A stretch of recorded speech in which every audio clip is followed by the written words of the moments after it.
This episode of House of R is presented by Target. Have you heard? Stranger Things is back at Target, and it's time to gear up for the Upside Down. Head back to the 80s with awesome exclusives like the Unreal Demogorgon popcorn bucket, the fog over Hawkins candle that reveals secret messages, and the Demogorgon bundle box that's full of cool surprises. New items are dropping all season long, so prepare for one last adventure at Target.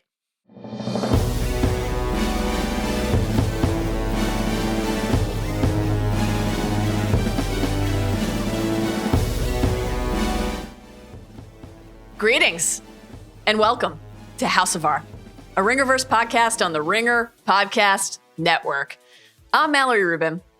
Joining me today, hold on to your butts, brochachos. It's Joanna Robinson. Hello, my darling.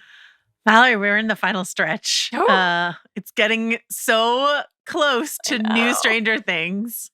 I know. Can't believe it. Also, this is the first time we've redone something we've already done together, right? Our first sort of like remix of a previous pod. Yeah. Wild times. I guess we had some revisiting our favorite moments from Rings of Power season 1 ahead of season 2, but nothing quite like this. Like we covered this entire season of television and now we sure did. Here multiple hours on it again, which is fun because guess what? 3 years have passed between those pods. Just a few. That's a lifetime.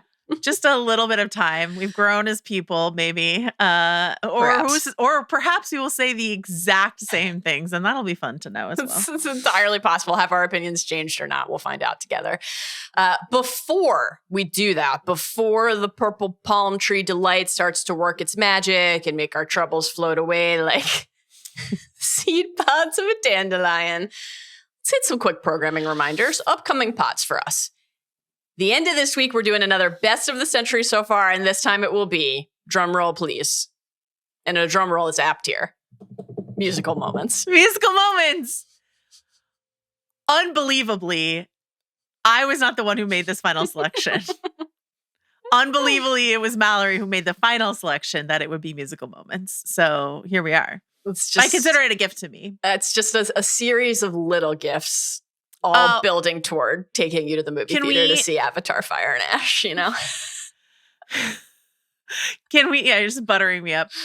Can we better define musical moments for our listeners in case they want to submit something to hobbitsanddragons@gmail.com? Here's where we are right now. Could it change in the next 2.5 days before we record? Could. Maybe. Here's where we are right now. We are making a distinction between musical moments and needle drops. This is not a needle drop specific pod. Could needle drops make it into a few of the selections? Yes, but only in a certain way. They can't be needle drops for us at home. They have to be needle drops for the people in the scenes because we are doing diegetic sound. So characters singing, actual full musical productions, characters dancing, characters listening to something and thinking about it, characters listening to an actual song is the one way that needle drops would come in. But we're not just doing like rocking out to a needle drop at home. Is that correct? We would not be doing the I'm just a girl needle drop from the end of Captain Marvel. Right. Which, I mean, obviously would have been a top 10 pick. Number one. Probably your number one. Otherwise, yeah.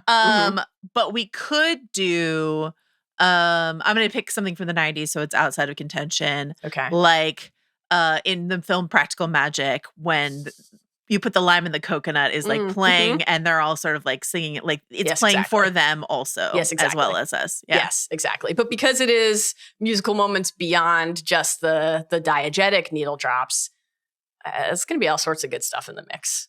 All sorts of good characters stuff. Singing, characters dancing, hobbitsanddragons@gmail.com. A reminder, we got a lot of responses to the villain pod that was like, where's Gus Fring? Where's et cetera, et cetera. So just like Gus a reminder. Specifically mentioned as an example of the kind of villain we would not be featuring in the intro of that very podcast. And yet so many comments were like, how could you leave out Gus Fring or Lalo Salamanca or whatever? These are House of R specific film and television shows. And so no, Breaking Bad does not count, nor do The Sopranos, nor does Mad Men, nor does a number of other things. But like anything comic book related, sci-fi, fantasy that we might have covered on House of R, timey-wimey, whatever the case may be, that is the kind of stuff that we'll be covering. You can send us your musical moments from other things, but they will not be in the pod. But yeah.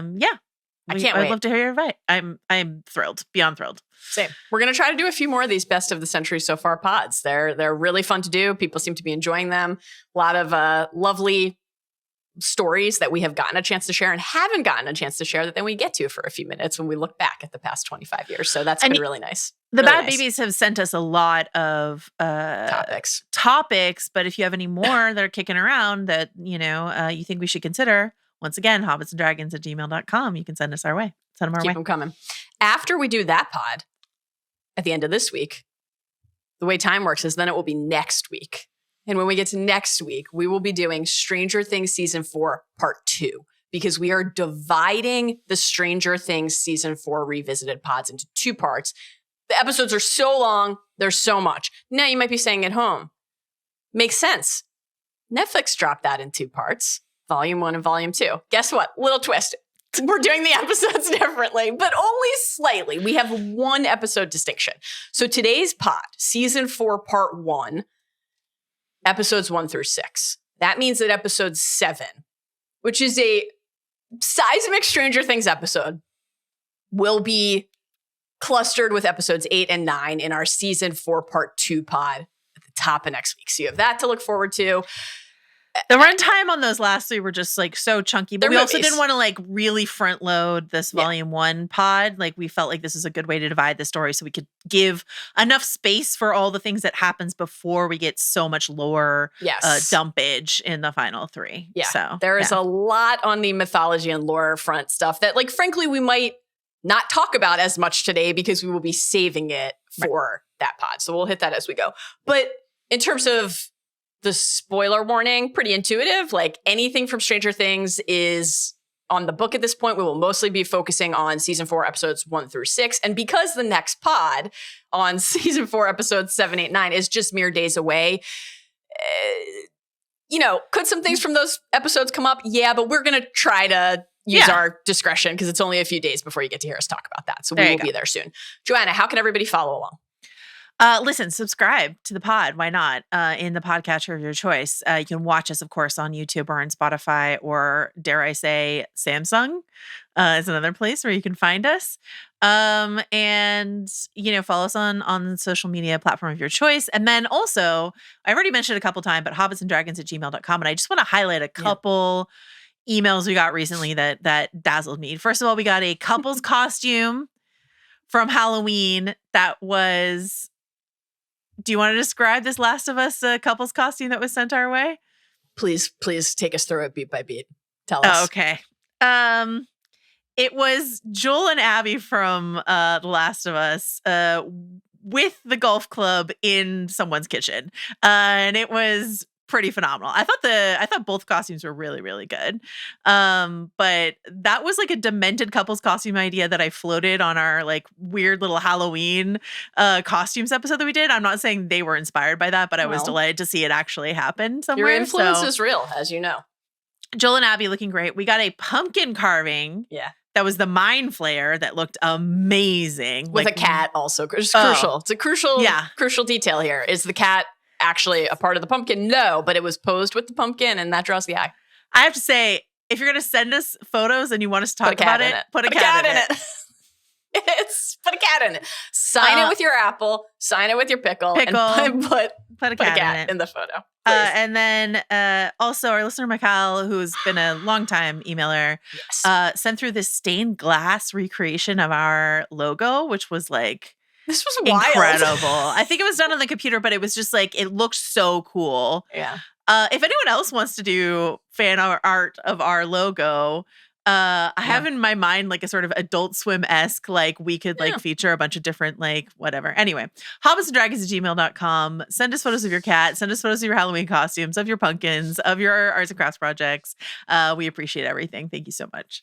I love it.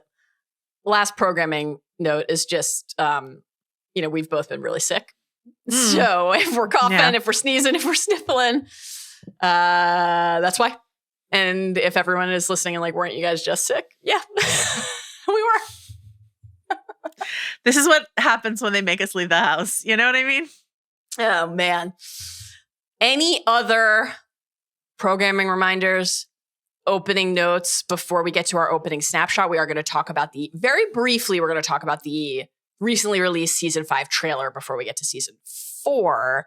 Anything before we get to the season 5 trailer that you want to hit? No, we're still trying to figure out our season 5 sort of exact release plan, but we have a bunch of stuff planned around these 3 drops that they're doing. And I'm really excited for I'm so glad we've done these rewatch pods because it's just like helped me marinate in this world and gotten me genuinely so excited for season 5 and to like experience it with all of our listeners too. Makes me really, really happy. Same. Back in the Upside Down with the bad babies. Mm-hmm. Who could photos of jack-o'-lanterns with mind flayers carved into them. I mean, really just cool. Sensational stuff. Really cool. Let's head to the opening snapshot.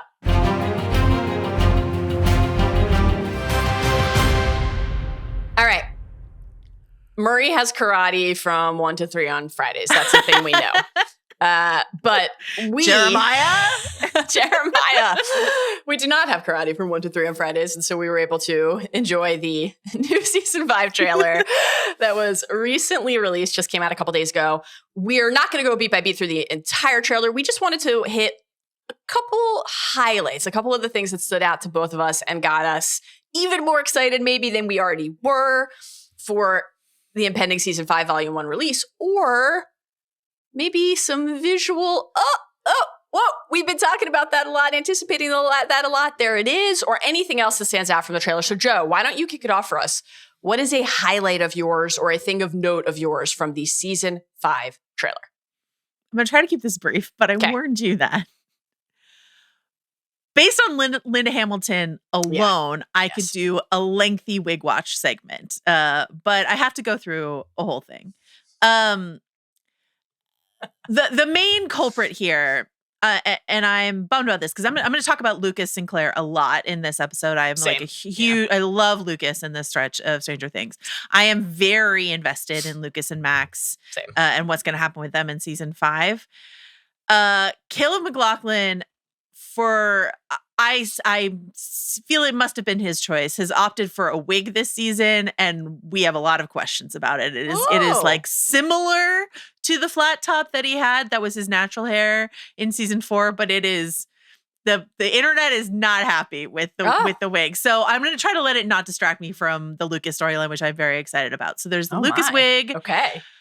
Dustin Gayton has like some mullety extensions in his hair. Jonathan's wig is crazy. Will's hair finally looks good. You and I talked about that a little bit. Yeah. The Carabuono Karen Wheeler bleach perm is the crispiest it's ever been. It is it's like ready to snap at any given time. And then Elle's hair, we should say this takes place fall 1987, has grown out significantly from the last season. Yes. So the clearest visual indicator of the passage of time. Yeah, that's my main hair watch, wig watch segment is if I missed anything, please hobbiesanddragons@gmail.com. I'm bummed about the wig. I saw because I posted a photo of Caleb and Sadie on Instagram, and then most of the responses, or on Twitter, most of the responses were about the wig, and I was like, oh, I hadn't paid much attention, and then I dug into it, and I was like, oh yeah, okay, that's not the best it could have been. But wow, I really feel like I'm not gonna let it distract me from my Lucas fixation. So here we are. This is why you're just a scholar. It's like, no, I mean, it was the listeners who had to point it out to me in the first place. And then I was like, yes, but you have amassed a devoted public that is chronicling an area of scholarship and interest for you. This is just incredible. You know, I had not a single thought about any wigs while watching this. And I just, even the Linda Hamilton, which is.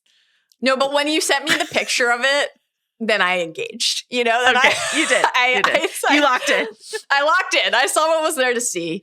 The mullet back on trend. I mean, we're in a mini mullet era, obviously, right now in 2025, heading into 2026, but still, actually a good time to have a mullet. What I really liked, I was digging into a lot of behind the scenes stuff, and we'll talk about, if we want to, Mike's hair in season 4. But one of the things that the hair designer said was that Mike's hair in season 4 was meant to sort of him trying to look more like Eddie. Like he grows his hair out to try to look more like Eddie, which is why Mike's hair looks the way it does in season 4. And so I'm wondering if that's why like Dustin has this like sort of longer hair, is sort of like in honor of Eddie. That brings me to my top highlight from the trailer, which is the way that Eddie is kind of the main character of the trailer, even in absentia, because of Dustin. Dustin's hair clearly longer to honor Eddie, it seems. Dustin is wearing his Hellfire shirt still, clearly for Eddie. And there are many shots where Dustin has a beat up face, but there's like the kind of team in the bunker plotting shot where nobody else has scrapes or scratches. Yeah. And we don't know because we haven't seen any of season 5, but it seems to me like Dustin is walking into that school saying like, you won't talk me out of loving Eddie Munson. And then gets like beat up for it and is probably bullied for it, and that he still thinks it's important to do. And there is on the Dustin front, there's like a little quick shot of Dustin seeming to like seems like he's crying in Steve's arms. I'm just like, these are my dudes. I just love these guys so much. And I can't wait to be back with them in season 5. And I'm like really sad to say goodbye to some of these characters. I really hope that a lot of these characters are okay. Maybe we'll save that for next pod, but like, who are we ready to say? Okay, you got it. Tell me, who are you ready to say goodbye to based on the trailer? That just brings me to my next, which you messaged me about, but I decided to make one of my picks anyway, which is the Queen Who Wants to Live Forever scoring of the trailer. Absolutely iconic needle drop that sends the needle drop expectations for season 5 through the fucking roof. Through the roof. But I should say, I have such an emotional attachment to Who Wants to Live Forever because as a fan of like, not just the Highlander film, but the Highlander TV show, which is, for the record, not good. But I used to watch with my friends all the time. We had all the episodes on VHS and we would get together and watch the Highlander TV show. And every time that like something really sad happens on that show, it would be Who Wants to Live Forever. So that song is sort of imprinted on my DNA as like something tragic has happened. Get ready to feel sad about it. So it is a tone setter. Undeniably, it is a mood setter, and it made me like quite nervous. Yeah.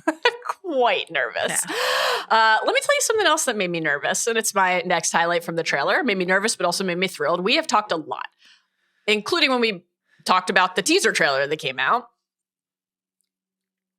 about Will Byers. Yeah. And desiring a more central role for Will Byers at the here at the end of all things.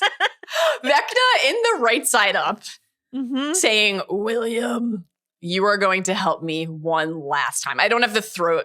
My throat is too gravelly still to try Vecna today, but by next week I'll be ready. And pulling Will toward him, that centrality. You know, we're talking so much as we should be about Elle's connection to the Upside Down and everything that is happening there. We'll talk about that a lot in the next pod. But Will, putting Will back in the middle of all of that. We get the classic Noah Schnapp floppity electrified fish situation. I didn't put it on my list, but it like because we talked about it last time. But Will Byers being central. They released a sort of Avengers Endgame-esque poster for the final season. And it's like 11 is the central and biggest character. But right above her, between her and Vecna is Will.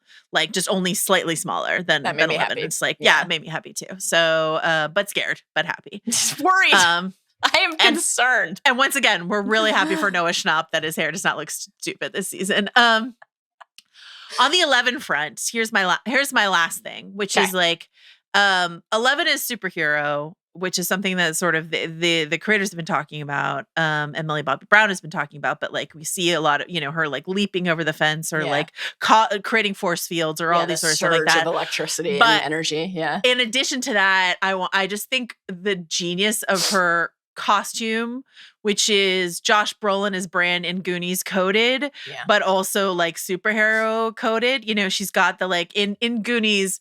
If you've never seen Goonies, pause, go watch it. But like, you know, Josh Brolin has the gray sweatsuit with the blue short shorts and the red bandana over it. And she's got the blue bandana and the red short shorts over the gray sweatsuit. So she's doing like a slightly inverted. But in making the short shorts red, it's giving like Superman. It's giving, you know, like classic superhero. So I love how like it's such a Stranger Things moment because it's like a really specific 80s coded pop culture reference. Goonies, one of their like, you know, blueprints for the whole thing. Plus the concept of a superhero costume for our superhero character who, like, you know, Mike and other characters have been saying she's like a superhero this whole time. Well, she's really going to be leveling up into that role. So I'm excited. Great pick. We should say on the 11 front, on the Millie Bobby Brown front, that a lot of the shots in the trailers that we have seen so far, which the full-length trailer is like not too dissimilar from the teaser trailer. Like, it doesn't seem like we're seeing a lot of what is to come in the new season. And also, I'm very curious if are they just showing us Volume 1, the first drop? Yeah, you know, I don't know. Who knows? It's been my guess is that we have seen footage from like a couple episodes of the total season. That would be reasonable that they were holding a lot back. But in the limited footage that we have seen so far, Hop and 11 seem to be pretty routinely paired. And in just recent news, the last couple days, there's a Daily Mail report that Millie Bobby Brown, before filming the most recent season, filed a harassment and bullying claim against David Harbour, that there was an internal investigation. At the time of recording this, we've yet to see additional information or statements from anybody. So we're obviously going to be keeping an eye out for further news and following the story, but certainly wanted to mention it. That. Yeah. Disheartening. Yeah. My next trailer note connects to something that we've talked about a lot in really all of our Stranger Things pods, and we'll talk about again today very briefly at the end when we hit some of our like season 5 look ahead stuff. Time travel. I have absolutely no idea if this is anything. But at the 1 minute and 51 second mark,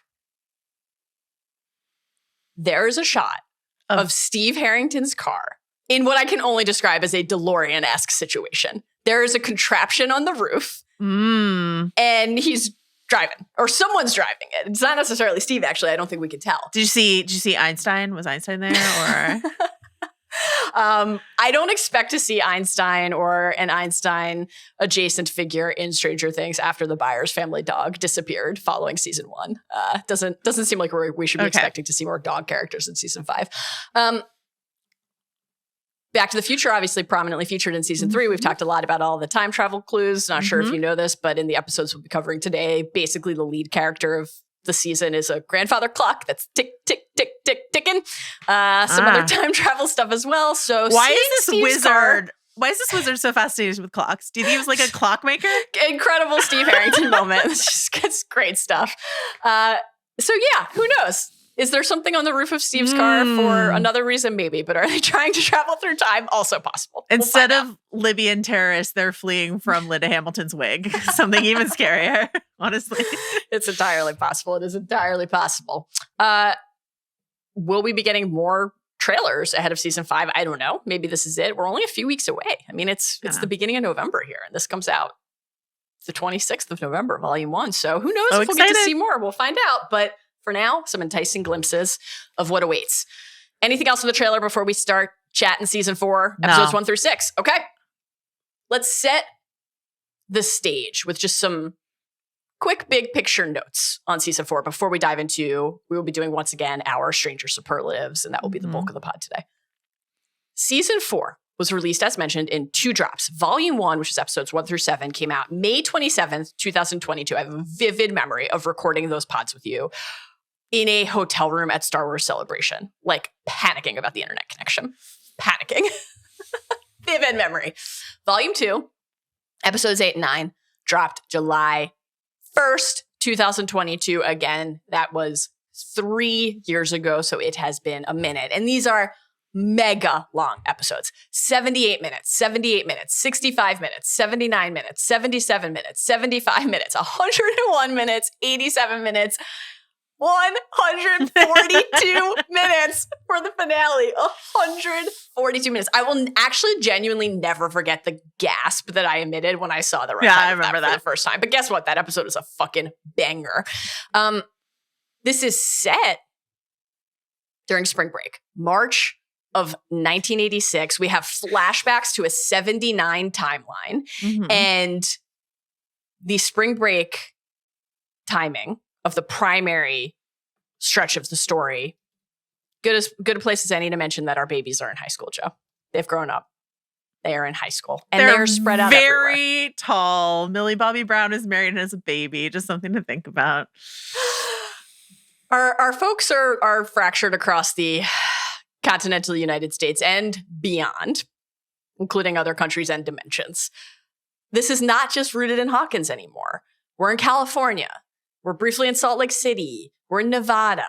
We're in Alaska. We're in Russia. We're in the Upside Down. We're in the Mind Palace. That's a really fun new location, Vectus Mind Palace. And we have different character clusters with the California grouping. You know, we knew when we exited season 3 that the Byers family and Elle, they had left Hawkins. And like, there is that moment when you start season 4 or when you saw the trailers for season 4 and you're like, oh, they're doing it. Like all of our characters are not going to be together. And that's a wild thing. Some of that works really well. Some of that works less well because we lose some of the pairings that we love and feel quite potent, but we gain other things. Yeah. We kind of have like our Hawkins crew of Steve, Robin, Nancy, Eddie, Dustin, Lucas, Max. We've got the Hawkins Tigers basketball team. Your favorite character in the history of Stranger Things, Jason. My hero. We've got the Satanic Panic townies, right? Both inside of the high school and just in the town hall and across the community. We have our 11 Owens back, Brenner, Papa back crew with the orderly. Just a dude being a guy. Peter. Just a bro being a dude. We've got Will and Mike and Jonathan and Argyle. Elle is initially there before going on her own Nina journey, and then they're together. Joyce, Murray, Yuri paired in a way that we, to this day, have questions about some of Joyce's decisions to just abandon her children and for the entire season. She makes one phone call attempt, and Yuri's like, don't worry about it. Great stuff. And then Hopper in prison over in Russia with, I am going to call him Enzo, even though that is a code name and his actual name is Dimitri, but I will be referring to him throughout the entire pod as Enzo or Jock and Hagar. And something we should mention is that in addition, there's even one more timeline, which is the 1950s flashback inside Richter. Of all of this. The way the characters are spread out and the timelines are spread out. The Duffers called this their sort of like Game of Thrones season, not just because they wanted to go like even darker in tone, which they certainly did. But they start with a bloody massacre, right? Yeah. They start with a red wedding, but yeah, just the way in which all your characters are sort of spread out and you're checking in around the map on various people. And sometimes you check in on a place that you're excited about. And sometimes you're like, oh, here we are back in Siberia. So, and sometimes you check in on a place very briefly and it changes your life. And then you never get to go back. And you're like, what happened to Tabitha? And did she win an Academy Award? Definitely. How's Susie's brother win Best Director? And what is up with Eden? How's Eden doing? Those kids. I love those kids. I have some questions. I mean, we don't have this as a category, but I will say there are rewatching it, and I felt this way last time too.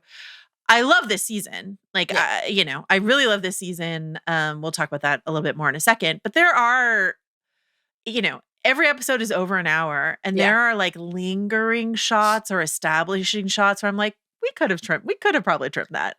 You know what I mean? One of my main memories from covering this the first time around with you was the exterior shots of airplanes. Yeah. You're like, why? Why? There would just be like Hopper or like Enzo looking at the bars and then just sort of slowly pan away. And I'm like, why? Why are we doing that? Not that I don't like artistic flourishes, but I'm like, we're okay. And I will say, like, lingering so long, Susie's siblings felt like a backdoor pilot for something, which I don't know. I'd watch. Like, there we go. What is Cornelius up to? How many circuit breakers has he thrown since we last saw him? You know, I'm wondering.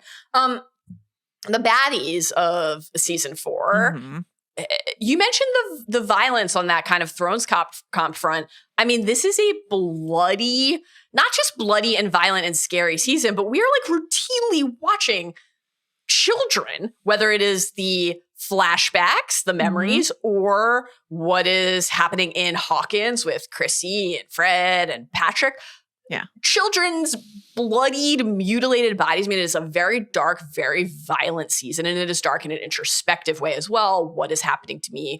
Who is after me? What have I become? Which is a vintage Stranger Things focus and thematic interest, but like ratcheted up on the just actual overt, like, here's a corpse with blood pouring out of its eyes, but not really, because that's there at the end of season 1.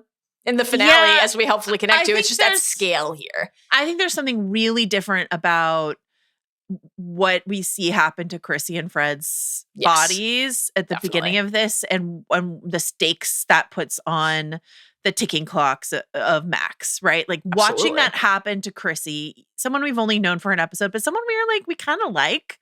We're sort of like somewhat emotionally invested in already. And then just to watch her like jaw crunch to the side and all of her limbs, it was just horrifying. The twisting, the popping. And the violence and the horror is like really supreme. Yeah. Vecna, obviously here as a big bad. We will talk a lot about Vecna in the part 2 pod, certainly some today, but a lot next pod, so stay tuned.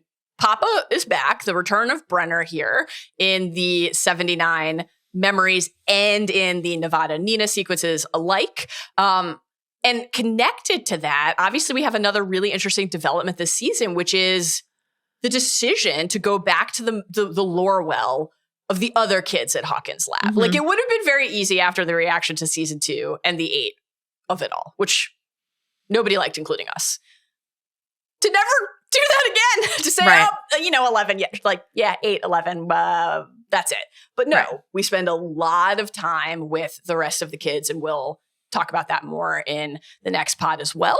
And then we have, Vecna, Elite, Brenner, always core. And then we have the third kind of like villain cluster that I think is infinitely less effective, which is the, on paper, interesting idea that some people in your own country, in your own community, in your own government, in your own military, in your own school, whatever the case might be, think that you're a hero, believe in you, can't do it without you, want you to help tap back into the thing that makes you who you are. And then the other people think you're the problem. Interesting concept. Spider-Man, menace. It's, Lieutenant Colonel Sullivan and that and co plot line is tough. Honestly, like easy to forget about, I think. Until you're revisiting the episodes. Easy to skip past if you need to trim some time off your rewatch, honestly. We're not going to trim time off the pod by skipping this, though. How could we? It's the Holly Trauma Tracker, and boy, do we have some new entries to share. In season 4, episodes 1 through 6, we have a couple real doozies here that are going to be following our girl Holly around for some time. This is a little bit quieter than the next couple examples, but I think it warrants mentioning, which is the crayon breakfast time with Max, right? Max is drawing, if only we had Will here, the real ours. Max is drawing what she saw in... Dustin being like, we really need Will. I'm like, these drawings are pretty good. Nancy is able to fold some corners and perfectly make a house. Reconstruct the Grail Mansion. Like, this is pretty good. The fact that Max is like, I borrowed some of Holly's crayons. This is great. Like, I thought it would be easier to draw it than to talk about it. Yeah. Okay, it all tracks. And then she's like, here's the drawing of the dead children wrapped in the spires of vines. And Holly's like right there. Holly, an early iPad kid, is zeroed in on her light bright. Like we're foreshadowing the light bright, right? So she's just light brighting it up at the breakfast table. But I love when Max is like, Holly and I are spending some time together. And Holly's like, Like Holly's like, yeah.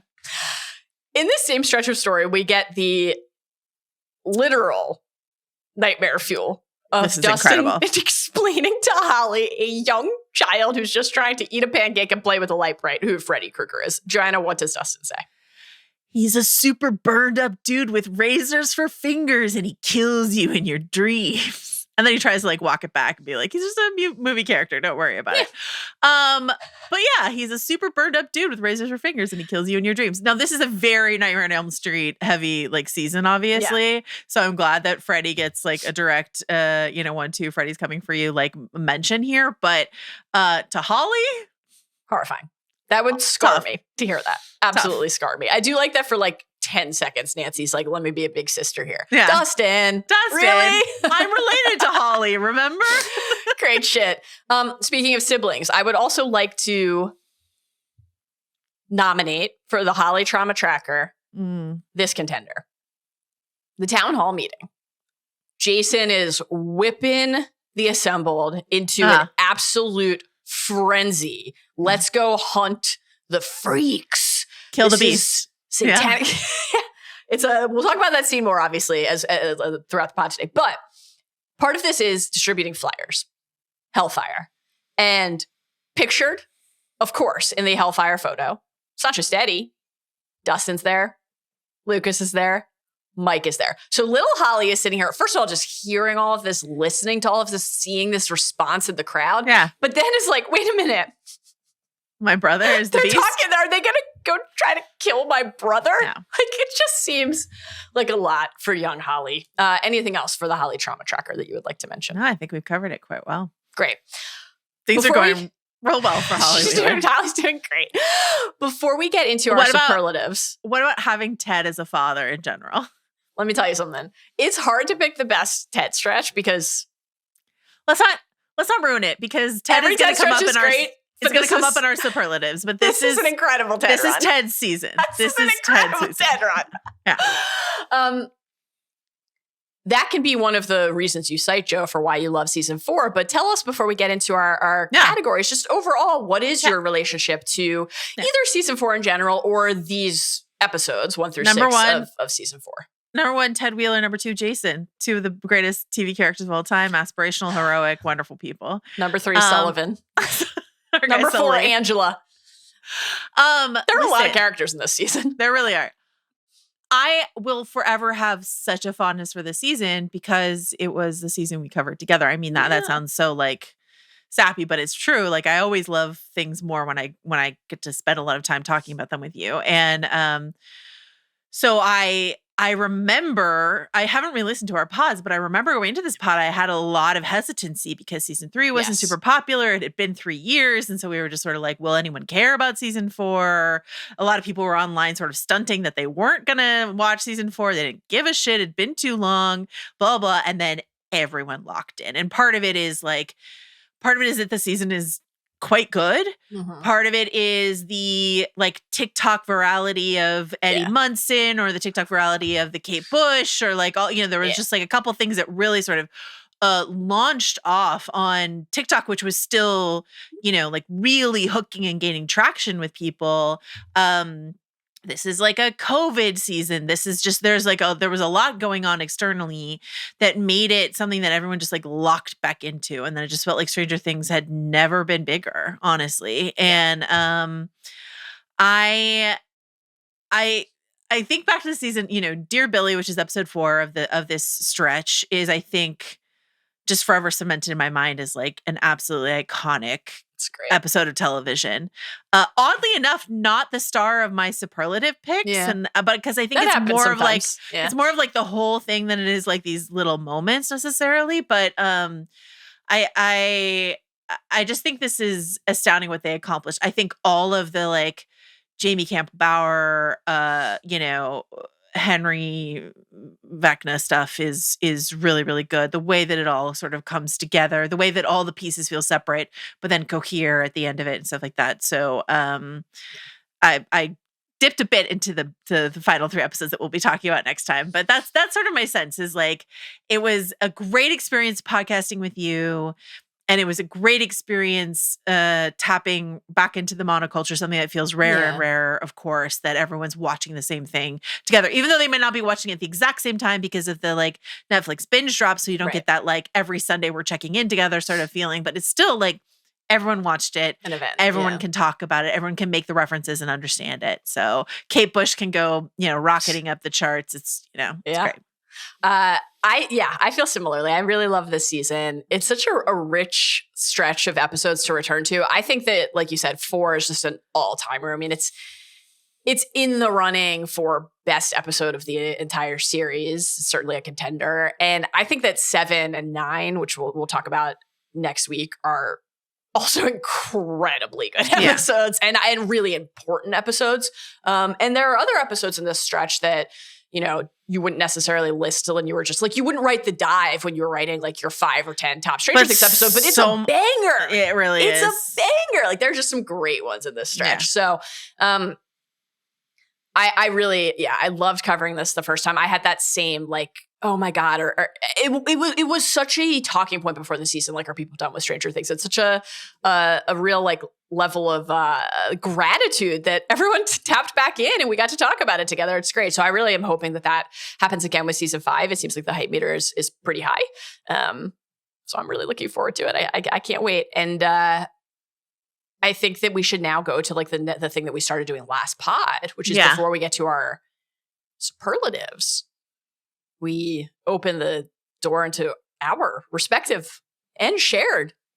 You can penetrate a mind palace. That's something we learned here. We love to penetrate a mind palace by highlighting a scene or a moment, something from this stretch of episodes that feels to you most emblematic of what makes Stranger Things, or what makes Stranger Things to you, or what makes season 4 of Stranger Things stand out when you think back to it.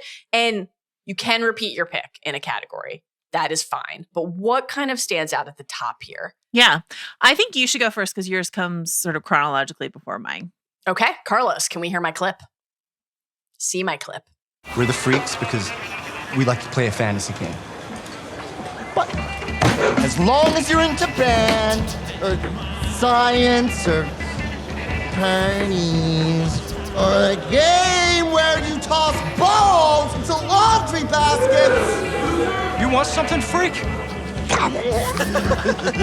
Okay, so could that have just been my clip for our first superlative, which is best new edition? And obviously we're both picking Eddie. There's absolutely no mystery about that. Right. I mean, we talked last pod about how picking Robin for best new edition for season 3 was like the easiest pick of the entire rewatch project at that point. This is 1A and 1B with that. But I think that's part of why it feels so emblematic to me, is like the fact that a new character can come in and feel so ingrained into like the fabric of the universe, the characters' lives, but also what it feels like for time to pass and things to change. I will be returning to kind of like the core text of this quote, I think actually quite a lot today, and a lot of my other picks and other categories as well, because it's like, not just one of the core, but part of the core thesis of this season. Yeah. But as we've talked about on every pod, just of the show, with the coming of age nature of the story. And like, one of the other things about it that feels emblematic to me is I love these Stranger Things moments where you're like 90% really bought in on what a character is saying. And then there's that remaining chunk that's like, wait, but you're doing something wrong too. Like, it always actually pains me that Eddie, who is like, why don't you accept me for who I am, is basically like, fuck the jocks. Like, right. There's everyone's kind of like a part of the same soup of high school, who's at literally in this scene, which cafeteria table and in which clique and in which group. But the heart of what he is saying, like, you're judging us, you think we're freaks, you think we're different, this is going to build and crest toward this, like, you actually think we're channeling Satan, vessels for Satan, that we are killing our classmates, that we are inflicting horrors on the community because we're nerds, because we're not cool. Like, you hold us in judgment and you hold us in low esteem. And that is obviously from day one with the characters, with the party, like at the core of what makes our group of friends in this show connected to each other and connected to so many of the viewers at home.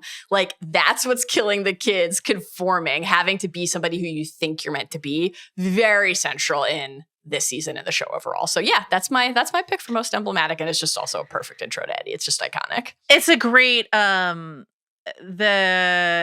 Cramps I Was a Teenage Werewolf, which plays underneath that, is just like just such a killer. It's not the only Cramps needle drop, but it's like such a killer.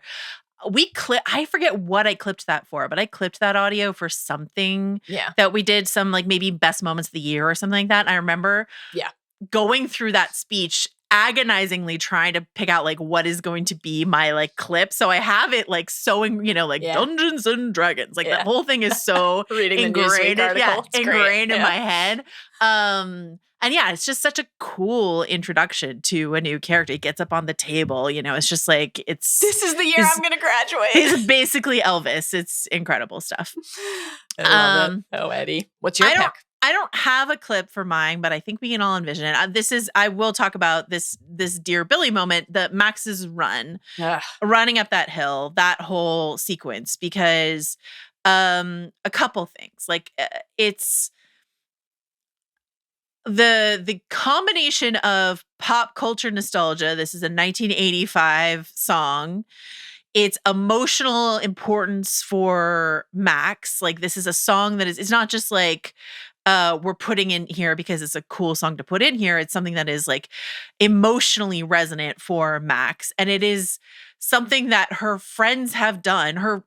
Meanwhile, like Nancy and Robin have figured out that this is their last ditch effort to try to rescue their friend. And so when she's in Vecna's mind palace, the like floating Creel mansion, and this little window of brightness opens up, and it's Lucas, and it's Dustin, and it's Steve, and it's her. And it's just like a little ray of hope. And it's her friends pleading with her to come back. And so the power of friendship, these young kids and their communities that they've founded with each other, the Lucas and Max connection, which is iterated again and again and again across this season, is, and I've already said this, like my thing of this season, honestly. Yep. And so the way in which they miss each other and then the way in which they find each other is so important to me. And so like it's important that there have been misses in order to make this moment where it works and it connects come together.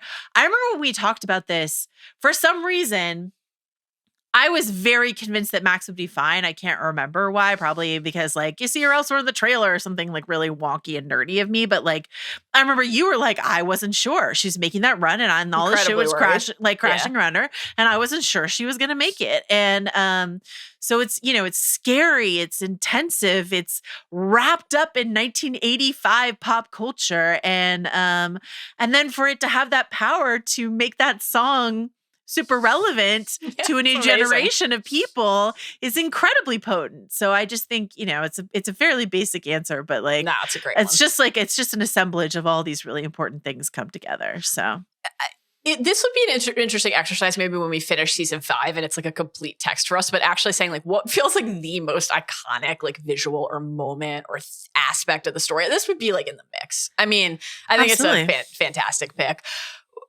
I love what you're noting about like the discovery, the connection for a new modern audience to culture from the past, which obviously has been like part of the Stranger Things experience from day one. But it's increasingly fun for me to think about that as like, because I'm so obsessed with this idea of time travel and the story, just like it's time travel of a different sort, right? Yeah. It's like a portal of a different sort. And I love when stories can give that to us.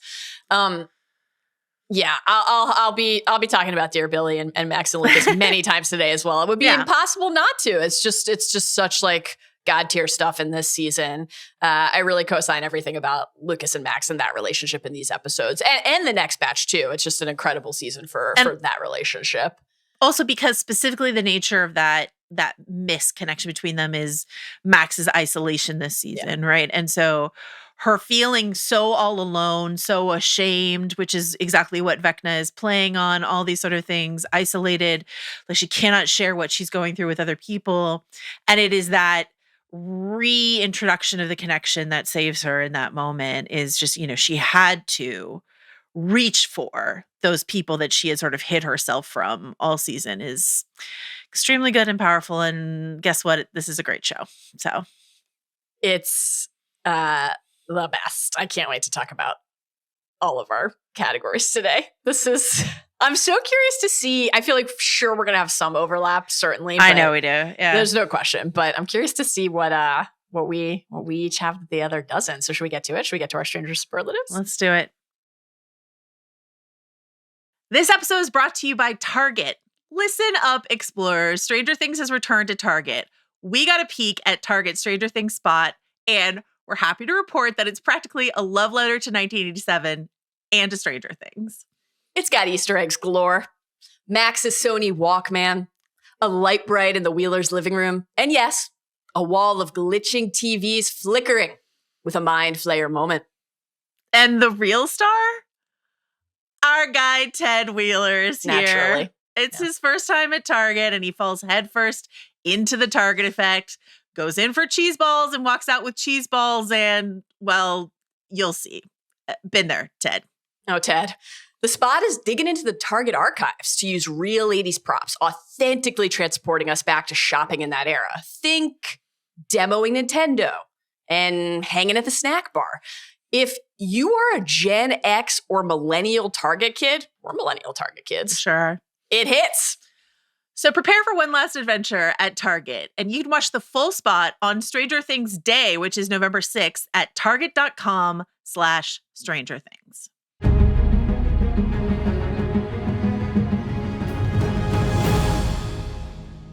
All right, let's get to our first category. As already mentioned, it is once again Best New Addition. The pick is Eddie Munson. What would you like to say about our curly-haired, hell-fired leader, Eddie the Banished? This just like launched Joe Quinn into the stratosphere. Superstardom. Has every choice he made since Stranger Things been a great one?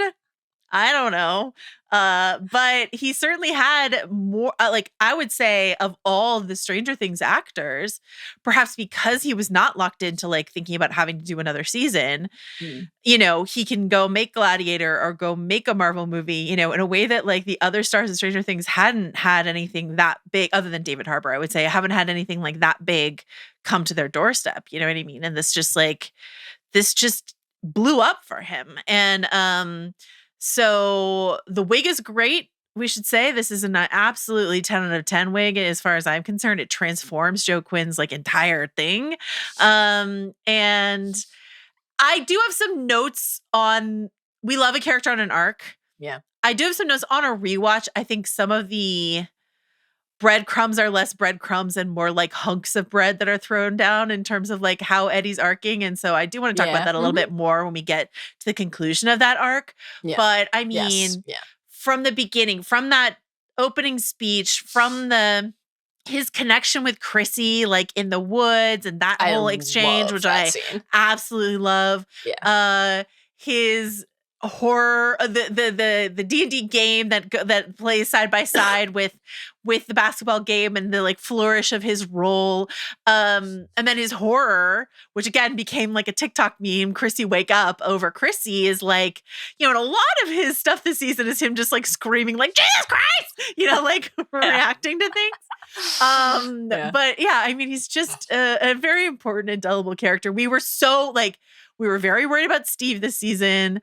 We're very worried about a lot of people, but like we were so worried about Eddie this season. Having just met him, we were already like extremely emotionally invested in him. So he's got chemistry with every single character that he interacts with. It's just like he's fantastic creation.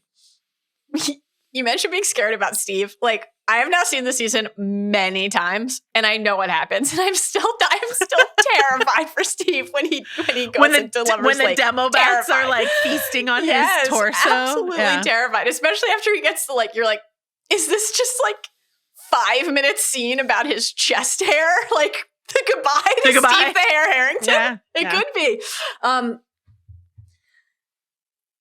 Eddie rules. Eddie fucking rules. Like, it's funny, we were like talking about, you know, what merch is most popular for Stranger Things. Like, so much of it still is about Eddie and Hellfire, and like he really just worked his way into so many hearts so quickly. The intro is just like gold star stuff. The devil has come to America. It's the best.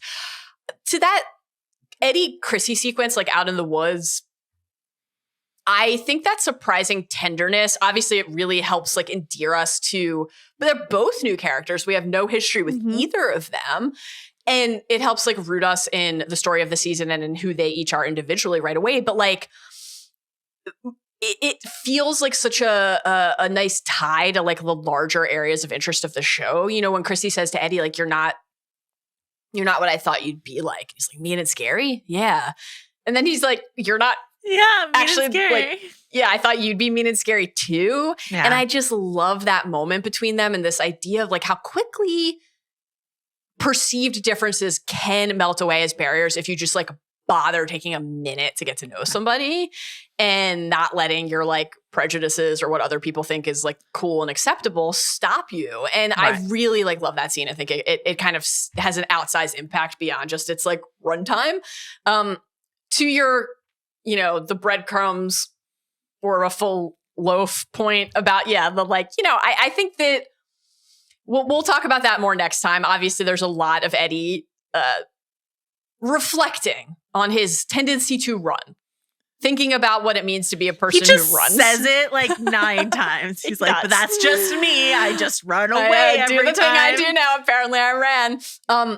Another thing I love about Eddie, of course, is the Eddie, Steve, Dustin of it all. Like Dustin saying, you're just jealous because I have another older male friend. And Steve's like, It's absolutely hysterical. But humor aside, it's hard for me to actually think of like anything else that could be quite as effective as Stranger Things shorthand to make us love somebody right away than this, which is Dustin saying to Max, when we got to high school, Lucas made all his sports friends. Mike and me, I mean, no one was nice to us. No one except Eddie. It's like, what more do you need to know? This is a person who made the characters we love feel welcome and like they belonged, and that's just perfect. So and more to come in season 2, but talks about like the little lost lambs and like, you know, and how like Mike and Dustin are going to have to grow into the role of taking care inheriting of that mantle. The new flock. Yeah, it's pretty good. Did you have I can't ask, did you have a runner-up? Because no one was going to challenge Eddie. But, like, who else do you want to mention here? Obviously, Vecna. I would say Jamie Campbell Bower's, like, whole thing. Yeah. Yes. Argyle, worth mentioning here. It's a legend. Yeah. Many Argyle picks to come. I love Argyle. You love Eduardo Franco. He's great. He's always great. I mean, Robert Englund is here as Victor Creel. And as far as, like, 80s stunt casting goes, this is, like, an elite choice that they made. We've already mentioned Chrissy a couple times. I think she's great with very limited screen time. Yes. You know, those would be my sort of picks. Yeah. It was Eddie's title from the jump here. Absolutely. Okay. No question. Next category. Most important relationship. I suspect we have the same pick here, but maybe not. What do you have? Carlos, will you play my clip? But I did know you. And I'm sorry. I wasn't there. It's not your fault. No. I disappeared. No, you didn't. I just didn't look hard enough. Okay? But I see you now. I see you. I'm gonna cry. It's also my pick right down to the exact clip. We sent Carlos the same clip. The exact same clip. Yeah. It's Lucas and Max. It has to be. It's Lucas and Max. This moment, I mean, there's a number, you know, like right before she goes up to read Billy's letter, Lucas is like, I'm here, I'm right here. I don't need a letter. Right? Like, I'm right here, you know, or him trying to like give her the ticket to his basketball game at the beginning of the season. You know what I mean? He's like, you know, I thought, and then he's like, something's up with you. So like, he does try, but like, you know, then he has this moment where she's like, she tries to let him off the hook. It's not your fault. I was hiding. He's like, no, you know, I did not reach out to you as much as I should have. You know, they broke up. So sure. Like, you know, injured feelings were at play or you know, ego or whatever the case may be. But like, and I love that there's this line in the Dear Billy letter where she says like, I tried to be, I pretended to be happy for a while, because at the end of last season, right, she and Lucas are like singing together, making fun of Dustin, you know, like still enjoying themselves. But this idea that like you can mask your pain convincingly. And so Luke is connecting back with her. This will come back again in the next part. I talked about that at length when we covered this season the first time, but like it was really stunning. And like Caleb McLaughlin and Sadie Sink, like Caleb, I think Lucas, there's like the fighting over Max or like his resentment over 11 in the first season. But I think there are many ways in which they did not lock into Caleb's full potential as Lucas until this season. And he just like delivers on what he's given to work with. And then just the two of them together. And I didn't see it coming as like, that this was going to be where my heart sort of sunk its roots into, but that's where it is this season. So, yeah. This is my pick as well. The only consideration I had for not picking Max and Lucas as most important relationship is the likelihood of picking Max and Lucas as most important relationship next pod. But I think I have another pick. I actually don't think it's my pick next time. I have a different one. I think I will have a different one as well. So I felt like this was really, even though they obviously have some very important story in those episodes. Yeah, this is the moment. I love what you're saying, like that disconnect early, which obviously is present across the friend group, right? And I'll talk about that more in another category. But like with Lucas and Max in that episode 1 conversation when he tries to give her the ticket and she rejects it, the like you're like a ghost conversation. That is a really beautiful and effective and poignant scene. This idea again of like you're trying, but you're making mistakes at the same time, and how like that both of those things can be true at once. Like he knows something was wrong. He is trying to reach her, but as he will admit later, like he doesn't know exactly how, and also like she isn't ready to tell him, and that's true too. And she's also like as Dustin and Mike are too, like judging his new interests and passions and withholding, and there just like is a rupture in their relationship and a rupture in the group because people change and grow. And that's true. But also in this like opening episode conversation, Max says like, Lucas, look, people just change almost as a shield.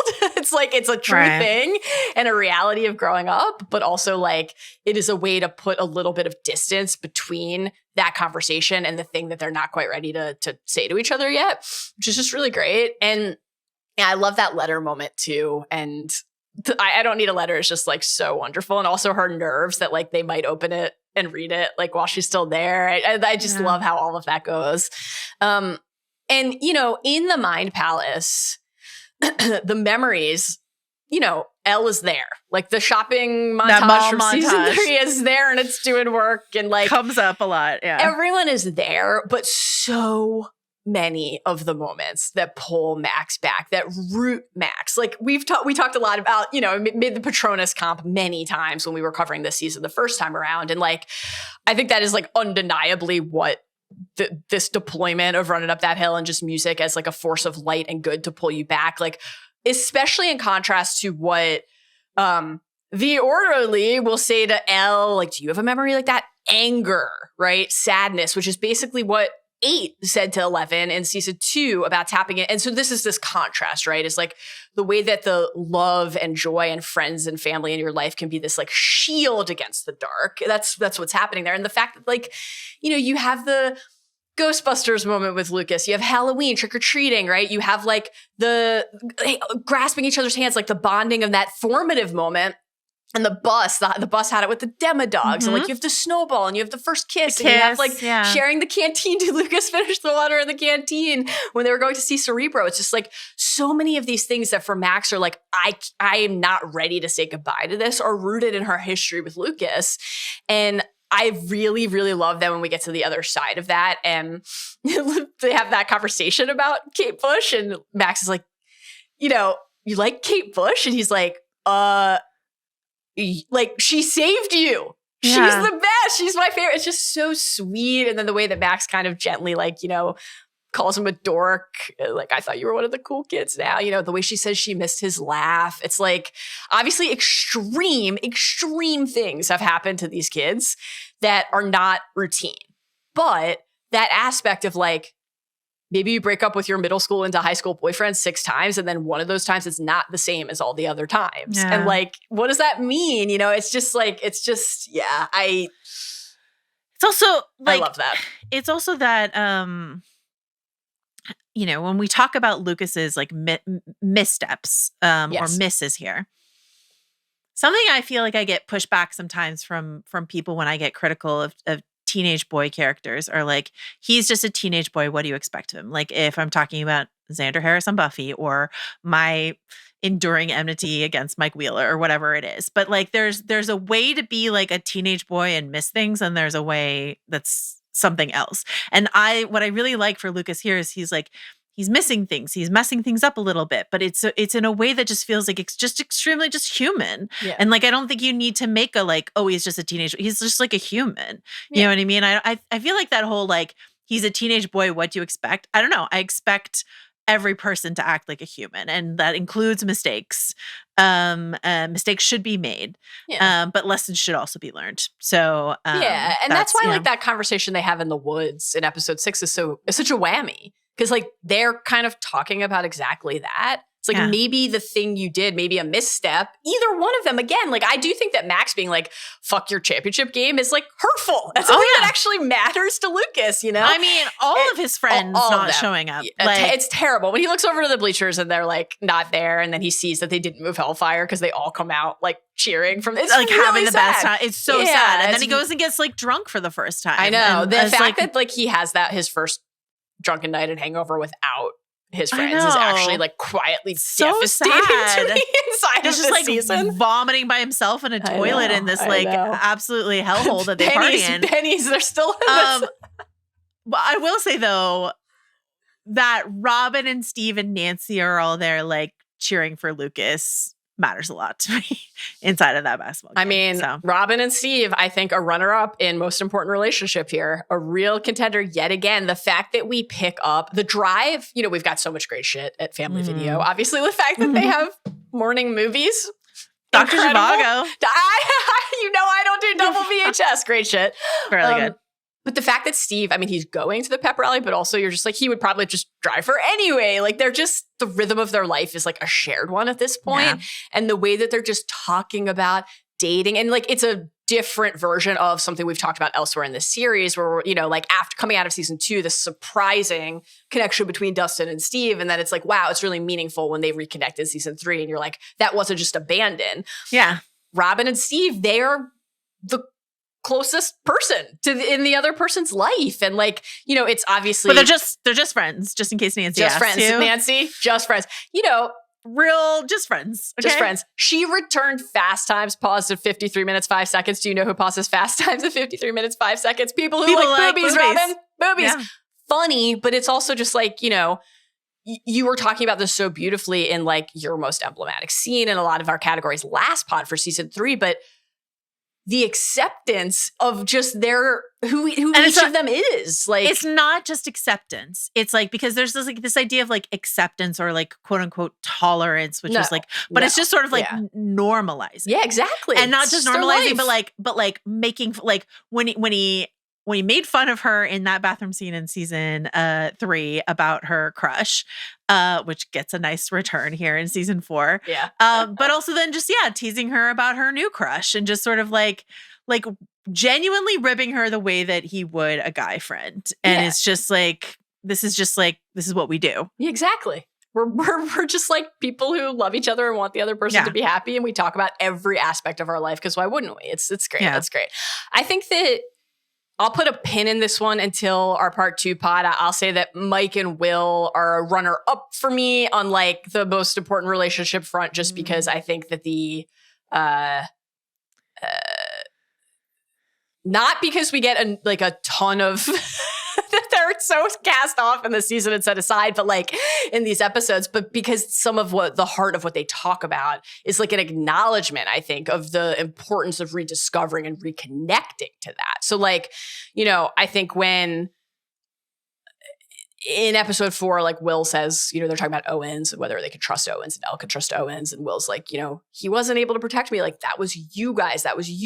Or, you know, when Mike is talking about basically how empty Hawkins feels without Will and how he kind of hadn't like really thought about that. It's Hawkins. It's not the same without you. I feel like maybe I was worrying too much about Elle and I don't know, maybe I feel like I lost you or something. Does that make sense? And then of course, you know, Will trying to give Mike advice, but really This is in my emotional moments. Yeah, sort of his stuff. own.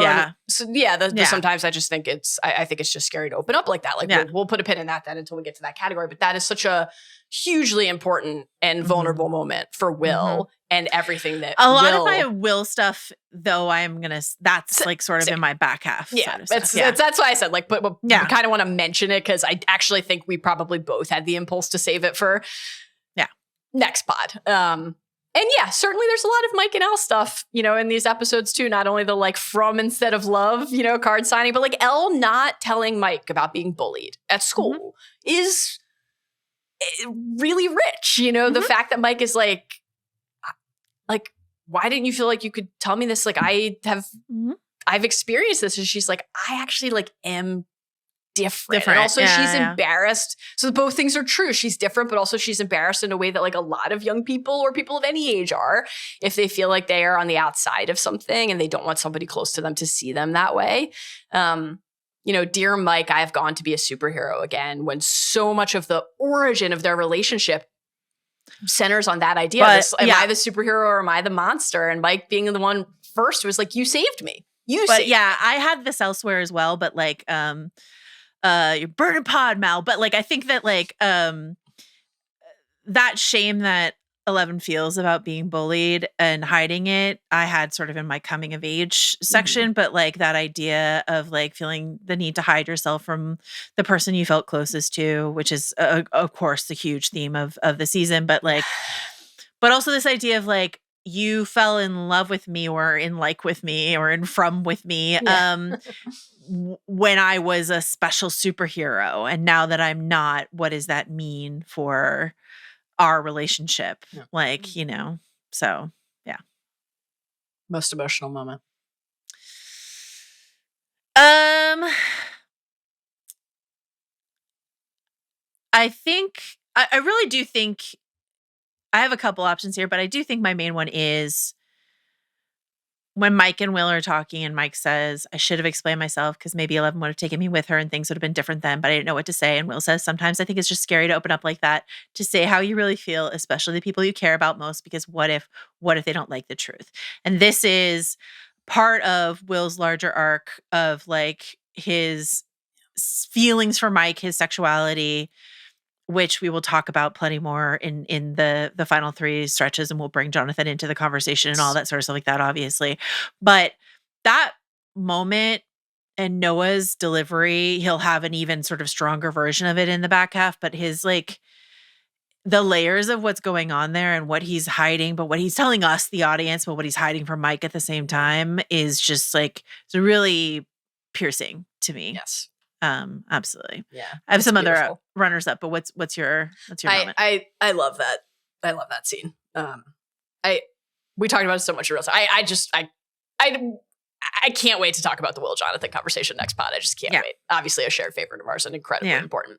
So we will be coming back to all of that. Mine is something we've talked about a lot already. Mine is Max reading the Dear Billy letter. It's very good. Carlos, can we hear a clip? I play that moment back in my head all the time.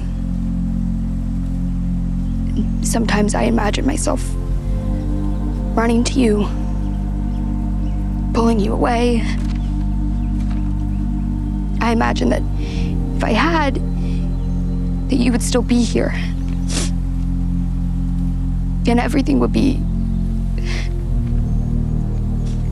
right again. I imagine that we could have become friends. Good friends, like a real brother and sister. Sad. Oh my God.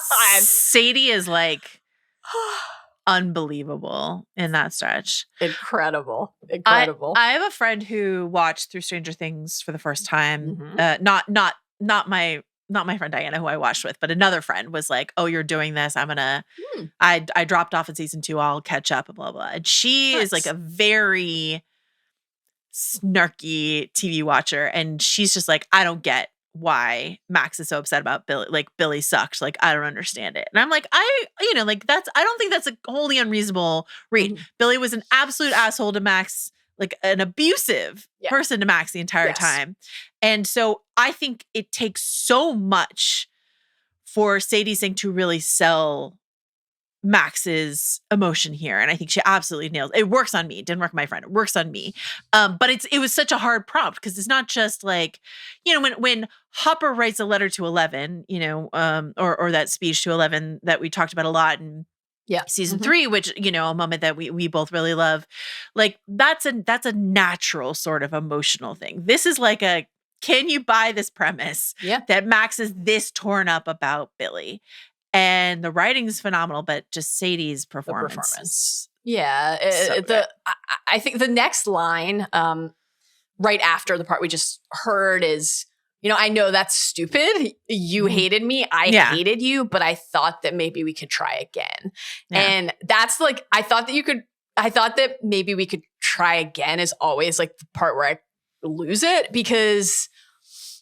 But that's not what happened. Yeah. Like I think that actually the fact that they despised each other and that Billy was cruel, not just unkind, but hurtful and harmful and emotionally, physically, all sorts of ways.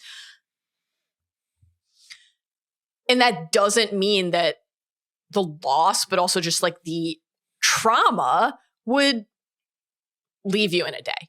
Like, I think it's so important for the show where these things are happening, supernatural, but also real, losing family members, losing friends, having these ruptures in your community and your town and your life, that leaves a mark, right? And that the characters have to like engage with what that has done to them. And I think that the way that what we're hearing from Max here is not rooted in fond memories and happiness or any sort of like false sheen or polish on the history that they shared. It's rooted in like, first of all, shame.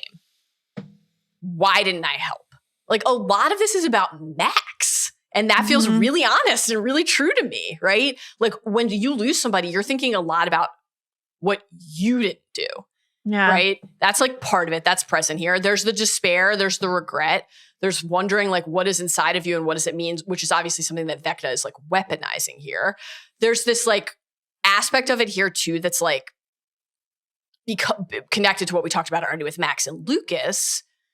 This idea that Max can only say these things to a person she had no connection to.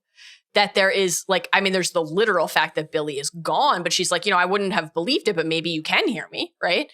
But there's also just like, there's like the fear of what it would mean to say these things aloud to the people who are still there. Your only confidant is someone you're talking to a tombstone. That's like a heavy thing to think about.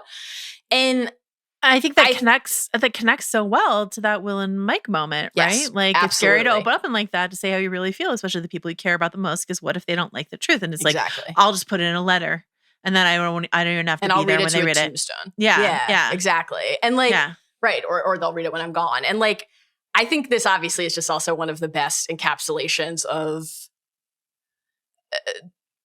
the toll that trauma takes and how it shapes you. Like. Always, but especially when you're young. Vecna, we talked about this when we covered the show, the season the first time, but like, it is very purposeful that Vecna's targets are all teenagers, right? And obviously there are ties then to other characters, like when we hear Hopper talking to Enzo / Dimitri / Jockin and saying, everyone I love, I hurt, like I was wrong this whole time. I wasn't cursed. I am the curse. That is of a piece and a tie. The pattern of so many of the characters in the story think that they, including 11, like am I the monster or am I the superhero, thinking that they are the curse or the illness instead of the cure, and only finding a way to that other, embracing the other pole because of the people around them. Like it connects all the characters. But the fact that Max is carrying this as a freshman in high school, and the fact that Fred and Patrick and Chrissy, when Vecna is sweeping through all of the trauma in the town to choose, he keeps picking these kids. The kids. And like, there are other reasons for that we'll talk about more next episode, obviously. But like, this is a time in your life where something happens to you and it can shape the course of things. Yeah. And I think that it's very It's a much better version of I know what you did last summer, but it's I know what you did last summer, right? And it's just sort of like, and I'm going to haunt you for it. And you may even be seeing the counselor. It's so funny. Right. We're both seeing the same counselor thing is a Buffy season 3 plot like that exciting. I can't talk to you about yet. But I was just like, oh yeah, that's a Buffy thing. But yeah, preying on vulnerable teens. And what I like about that is that we have someone like Fred and someone like Max who are a bit in the outcast cast, but we also have Chrissy and Patrick who are like the cool kids. The cool kids, you know, and it can happen to anyone. Yes. So yeah. Exactly. Mood shift. What really quickly, Yeah. I will Numbers also up. say there are moments in the flashback when in 11's 1979 flashback when 11 blips to tiny, like all the moments where you see how tiny she was. Because one thing watching her like, you know, go through this and then you like see a reflection of her in the mirror and she's just eensy weensy and it's just like horrifying. So yeah. It is. I also think that the diorama, Mr. Fibley, my dad, I chose for my hero, I chose my dad, like is incredibly sad. The kind of the like, you know, bully goon squad intro for Angela and co. But it's just he was a hero for people and he was my hero too is fucking sad. But also like Joyce, did you want to like look over this and be like, maybe No, Joyce. Maybe we should pick you know, someone else as our hero. Or maybe Joyce has a lot of encyclopedias maybe, to move. Maybe we should work on the diorama a little bit, make it a little bit more sophisticated, something like that. I don't know. Angela's number one good saying more like diarrhea is brutal. Ace. Oh my God. Funniest moment. Carlos is another place where I had an episode 7 clip, but I have an episode 5 clip, so that's fine. I don't know what happened to me when I put these clips together. I got over ambitious. Anyway, so I will say, can I start for funniest moment? Okay. Will you play Carlos my episode 5 clip, please? May I? Absolutely. Yeah, why not? Take us for all we're worth. Okay.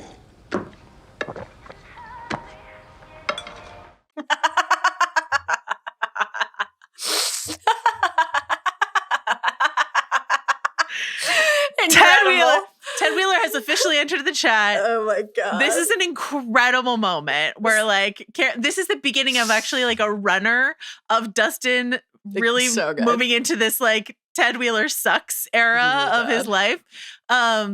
When Ted's like sarcastically, go ahead, take us for all. If you're listening to this and not watching this, part of this is very visual. Yeah. So Dustin goes, okay, like snarkily, and then just starts loading breakfast foods on his plate as Ted just like looks at him agog and agape. It's so good. It makes me laugh every single time. I'm a huge fan. So that's my funniest moment. It's a great pick. Incredible moment. You could have picked like at least a handful of different Ted moments here, but that's a great one. I love it. I've got some Ted coming in other categories. That's a just phenomenal one. I love in that stretch how Max, Dustin, Nancy have like a really intense, crucial story moving conversation, like a foot and a half from Ted. Maybe we'll talk about that in 80s Parents. Who knows? I think also Karen being just like, I love how you guys are all sticking together in that the entire neighborhood has moved into her basement. She's just like, how nice. Not, should I be concerned that all the children of multiple ages are here and sleeping over? I don't know. Something to think about, Karen. Something to reflect upon. Great shit. I could stand to have more Karen and Ted in my life. They're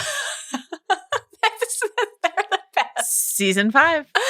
I really hope so. Okay. I think this is the first time I've done this, but my clip is not actually my pick. But my clip is my runner-up. Okay. But it didn't feel right to me. I couldn't make peace with not having a Steve Harrington clip, and so I picked my clip. I picked a Steve thing for my clip, even though it is my runner-up. Carlos, can we hear my clip for my runner-up? No, I don't buy it. straightforward my ass. You know what, honestly, Henderson? A little humility every now and then, it wouldn't hurt you. Sorry. That's one of my favorite moments of the season. It's very good. I just love it. I love their like constant bickering, Steve and Dustin, throughout this whole stretch. When like, Steve gets like paired with Dustin and he's like, he sighs. He's like, "Why are you sighing?" It's like, that a sigh? This would be good to mix it up every once in a while. We're always paired. Oh man, it is really great when Steve always the insists. babysitter. Yeah. Always the goddamn babysitter Always. is an iconic line. The boat only holds 3, and then Steve just gets in it anyway. He's like, I will be with my peers for once. Just great shit. I really love too on the Steve Dustin front. Like, there's the great Sherlock Holmes moment. That's wonderful. But Skull Rock, navigating the path to Skull Rock. Dustin obviously gets his celebration. He gets to like call back to season 1 and what they learned about the electromagnetic fields in the compass. But when Steve is like, you do realize that Skull Rock, it's like a super popular makeout spot. And Dustin's like, yeah, so? And Steve says, yeah, well, it wasn't popular until I made it popular. It's just an incredible Steve Harrington flex that I love. So Steve and Dustin as the runner-up. My actual pick is the Byers family risotto dinner, which the two of us just needed an opportunity to talk about for a moment together. And this felt like the spot. I feel like we've sent photos of it back and forth to each other multiple times. Jonathan and Argyle blazed out of their minds. They're so high. It's so funny. I think my favorite, these guys are high as fuck part of it is when Jonathan just misses the entire exchange. And he's like, wait, what? And then Joyce has to say, what's wrong with you? And Murray's like, I think I know what's wrong with him. It's just incredible. But Argyle has to like fill him in because he was paying attention. He's like, your mom's going on a trip to Alaska. Incredible stuff. And I love when Argyle says to Murray, this risotto is a schmackin', dude. They've got the munchies. It's great stuff. You get a real kick out of the olive oil wine. Yeah. Just cracks me up. That's a great scene. Very, very funny. I have a couple other runners up. Tell me. We already mentioned double VHS. That one really got me. I don't so good. And then he tries to use the move. Yeah. And she's like, great. I can't wait to show this to my boyfriend. He's like, fuck. This exchange for some reason really gets me. And I don't know why, because I'm actually not sure it entirely makes sense to me, but it's Dustin and Mike in the bleachers, and Dustin says, look, I'm not saying my girlfriend is better than yours. It's just that Susie's like a certified genius. And Mike's like, well, you do realize Elle saved the world twice, right? And then Dustin says, and yet you still have a C in Spanish. Just a non sequitur burn on Mike. because Susie changed his grade, his Latin grade, his D- in Latin or whatever it was. So she's like, let's go back in time. I get it now. Okay, cool. Not a non sequitur, but really good. It is great. I love that. Joyce saying to Murray, is black not the highest color about his black belts? Incredible. Boasting. Really, really good. Incredible stuff. And then Erica's whole, my name is Lady Applejack and I'm a chaotic good half-elf rogue, level 14. I will sneak behind any monster you throw my way and stab them back with my poison-soaked cookery. And I'll smile as I watch them die a slow, agonizing death. So we gonna do this, or we're gonna keep chit-chatting like this is your mommy's book club. Incredible. The Lady Applejack intro, really good. Some amazing Erica moments. Great use of Erica. Great use of Erica. Season. I really love when she just eviscerates Jason when he comes to the to the Sinclair house. It's amazing. I will also nominate as a runner-up the talk about the spirit of Community. The stretch where every single other character in the scene has a really meaningful moment looking at Steve's chest hair. This is incredible. The comedic payoff is because you have the like Robin watching Nancy watch Steve, which I would put more in like ship wars, another category, right? You know, and we'll talk about Nancy and Jonathan more there, I assume. But Dustin and Lucas looking at Steve's chest hair through binoculars and like, when did Steve get so hairy, right? I keep telling him he needs to tame that jungle, but he claims the ladies dig it. And then Max coming in and saying, let me see. And then looking for a really long time. And the look on Lucas and Dustin's faces when they're like, it's really good. Great stuff. Makes me laugh. And I think on the Susie siblings front, the moment when the letterbox bro who's directing is like, and cut, incredible, just incredible, and father, your terror, it looked genuine. It really makes me laugh. I just think that's so funny. Very good. Man. A lot of other funny moments, but they'll come up in other categories. Okay, that takes us to scariest moment. What do you have here? I will say, well, we've already mentioned the diorama reveal, and that is like extremely scary to me. Mr. Fibley. Maybe it's the idea that Papa, who is considered one of the greatest brains of any operation, does the crossword puzzle in pencil. I was hoping you would bring this up. I was like, Joe is going to have a comment on this. You think he's a coward and he should commit in pen? You have to do it in Sharpie? pen. Yeah. Do it in pen. Yeah. Sharpie is too chunky, it'll bleed. Okay. On the newspaper, you even can't a fine point. You can't do it. You can't do a Sharpie, but you need a nice ballpoint to do your crossword puzzle. Don't be a coward. A pencil? Are you kidding me? I know, it's shameful. It is. Brenner. Amateur. Great pick. Okay, I have a funny pick and an actual pick. Yeah. I think what happens to Chrissy and Fred is very scary. That's certainly that's my runner-up, I guess. But that is actually legitimately horrifying. And I think the whole Victor Creel memory sequence where we go back to the Creel mansion is scary. I remember the first time I watched that, I was like, I'm scared. This is scary. My comedy pick is in episode 1 when the packages arrived and Joyce is on the phone with Murray and she's describing the doll and she says, Jesus, she has nipples. And then Murray slips into his post-karate ice bath and in tandem with she has nipples, he goes, oh, yeah. Woo! Terrifying. Upsetting. That's great stuff. My actual pick for I think even more now in 2025 than when I watched this in real time.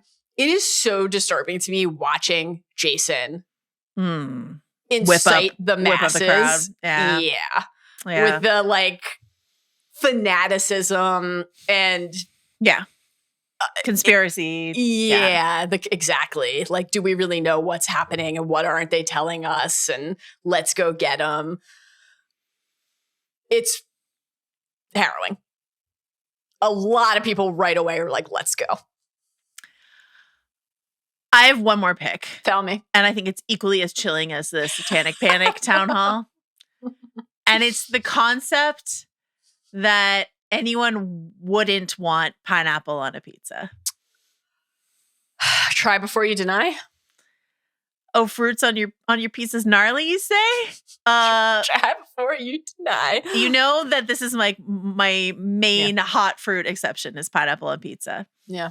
It's delicious. Adam loves pineapple on pizza. It's so good. It's not a favorite of mine, but I don't refuse to accept it either. Especially in a jalapeno and pineapple on pizza scenario. Yeah. A little hot and sweet. Yeah. Really good. I do like when Argyle just goes through basically the entire this is our farm to table approach, except the pineapples are from a can is just great. Wonderful stuff. Slapping some juicy pineapple on your pie. Do it. He's the best.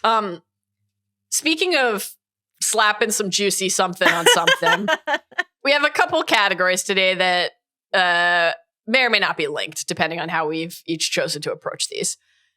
Goopiest moment is up next. What do you have here? I'm going to go with, there's a lot of options. Yeah. It's not a very slimy sequence. We've had a lot of more of stringy, gooey, slimy stuff in previous seasons. But I'm going to go with Chrissy's rotting dream banquet. Inside of her dream sequence right before she gets got by Vecna. Yeah. This is a very Nightmare on Elm Street Dream Warriors reference moment. But there's just a huge banquet table, a table just spread with all these meats, and they're all just rotting and there are flies everywhere. So I'm gonna go with that. It's really gnarly. Disgusting. My pick is when we head to Rinkomania and Angela and her goons put on Wipeout and lead Elle out to skating rink and torment her and then hurl a chocolate milkshake at her. This is the like Carrie stretch of season 4 of Stranger Things. So this could also certainly go in pop culture references. That would be an acceptable place. As you mentioned, we'll talk about Elle and her relationship to being bullied and being in this new school in another category as well. But I think it belongs here in goopiest moments because of the pairing of the milkshake with then the cranial ooze after Elle brains Angela with the roller skate. So you get double goop all around. Yeah. Something to think about. It is something to think about. I will say, Hopper eating peanut butter with his gnarly little fingies, which does lead us into our next category. But that is we talk about in the next category. Yeah, we can just go right now into our new category for this pod, which is I'd put peanut butter on that. You don't really forget because it leaves such an impression, but like you forget until you revisit it how central peanut butter is to season 4 of Stranger Things. Yuri, the peanut butter smuggler. The peanut butter is everywhere. Take this anywhere you'd like, Joe. Carlos, will you please play my clip? Oh, when Steve gets so hairy, right? I keep telling him he needs to tame that jungle, but he claims the ladies dig it. Let me see. What? Great shit. I put peanut butter on that. Amazing pick. Amazing pick. Not the nipples of the Russian doll, then. No. Okay. I don't think I can beat your pick. I just feel like Max speaks for so many people when she just like grabs the binoculars and just like, then there's just a beat of her watching him, as you described earlier. It's incredible. There's also like, when they go to Skull Rock, it is briefly for a moment inexplicable, the outfit that we see Steven. Because you're like a sweater and kind of like loose trousers. Like I expect to see Steve the Hare Harrington in tight-fitting jeans, pair of Nikes, or Adidas, depending on the season, a polo shirt, a jacket, a backpack, a bat, sunglasses, rubber gloves, a bucket, layers, all the Scoops Ahoy, all of it. He just had to be able to take that sweater off really quickly and then swim in those pants for the rest of this to work. And the choice and why they made this choice is so clear once you get to that next stretch of story. Thankfully, it's just great. Thankfully, Eddie has some layers on. We'll talk about that next time. You know how like Netflix has been releasing these social clips of the cast like watching clips.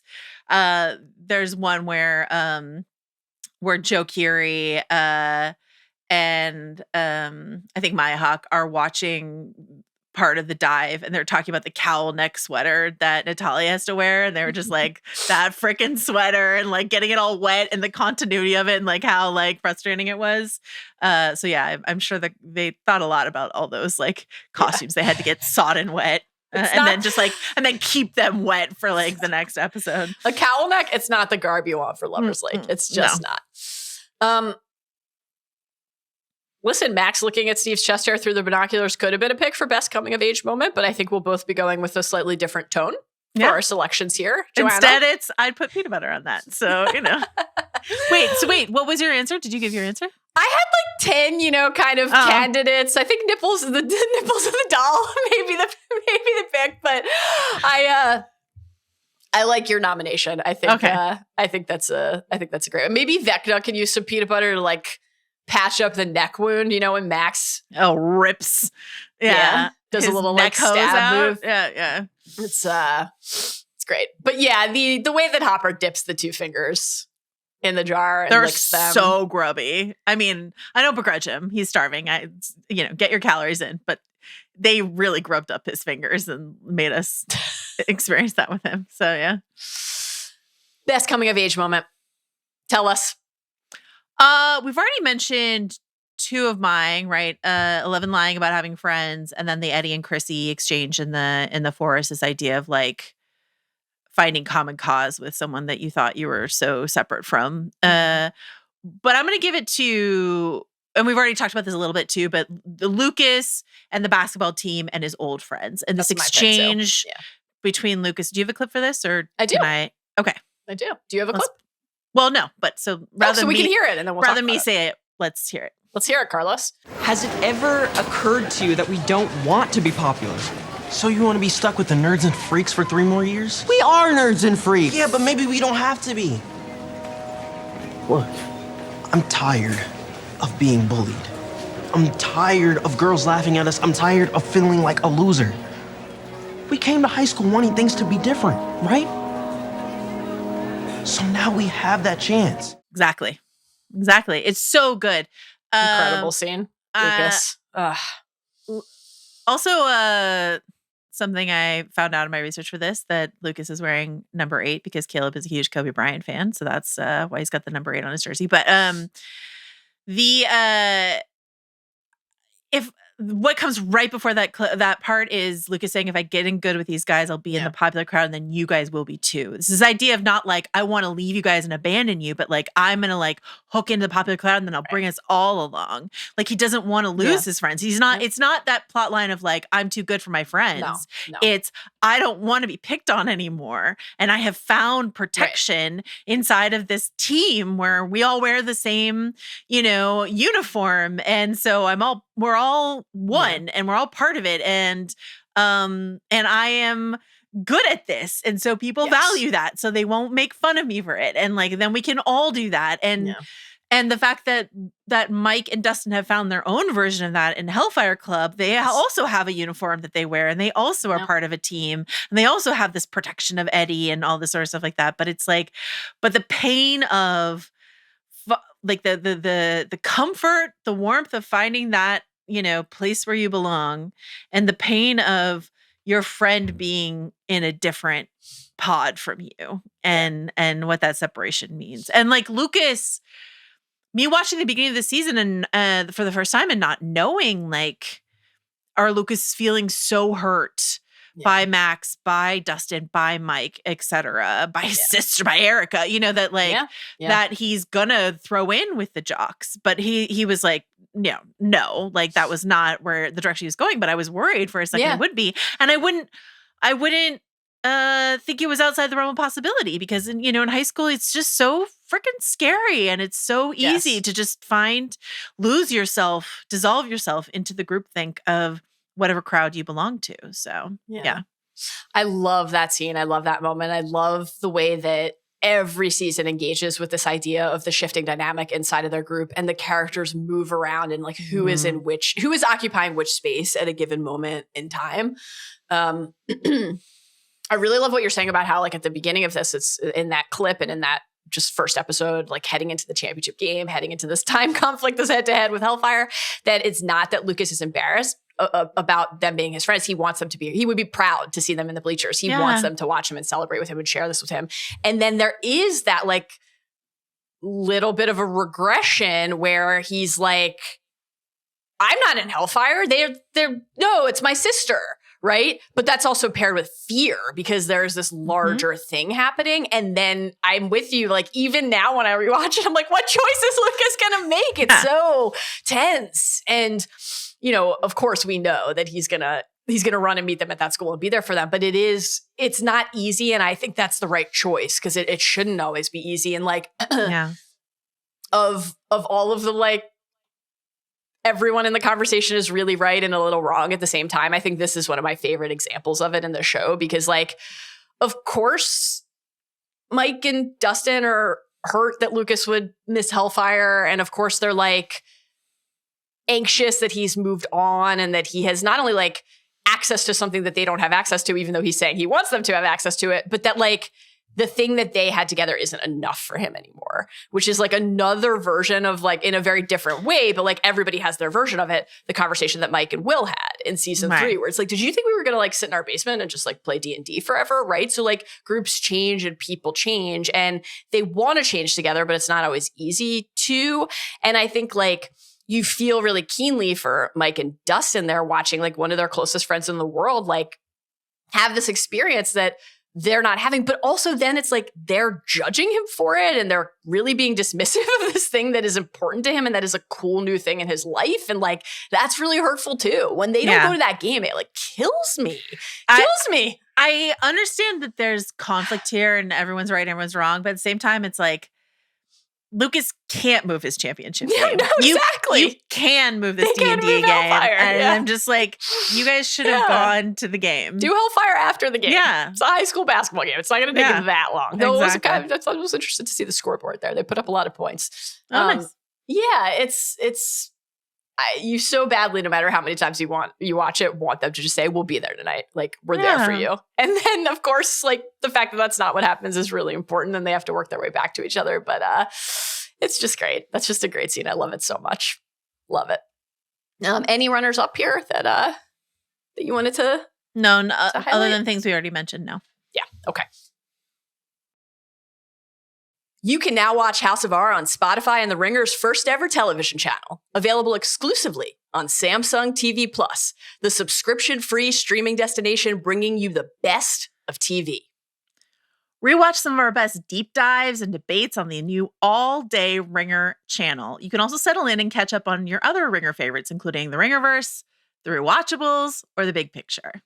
To watch, open the Samsung TV Plus app on your Samsung TV or Galaxy mobile device, navigate to the Ringer channel, and boom, you're in. The next superlative is the only true currency in this bankrupt world is what you share with someone else when you're uncool award for honoring the nerds. Brought to you by Cameron Crowe's book tour. I have a clip here. Can we Fantastic. start with that? Let's do it. Let's do it. What say you, Eddie the Banished? I say you're asking me to follow you into Mordor, which, if I'm totally straight with you, I think it's a really bad idea.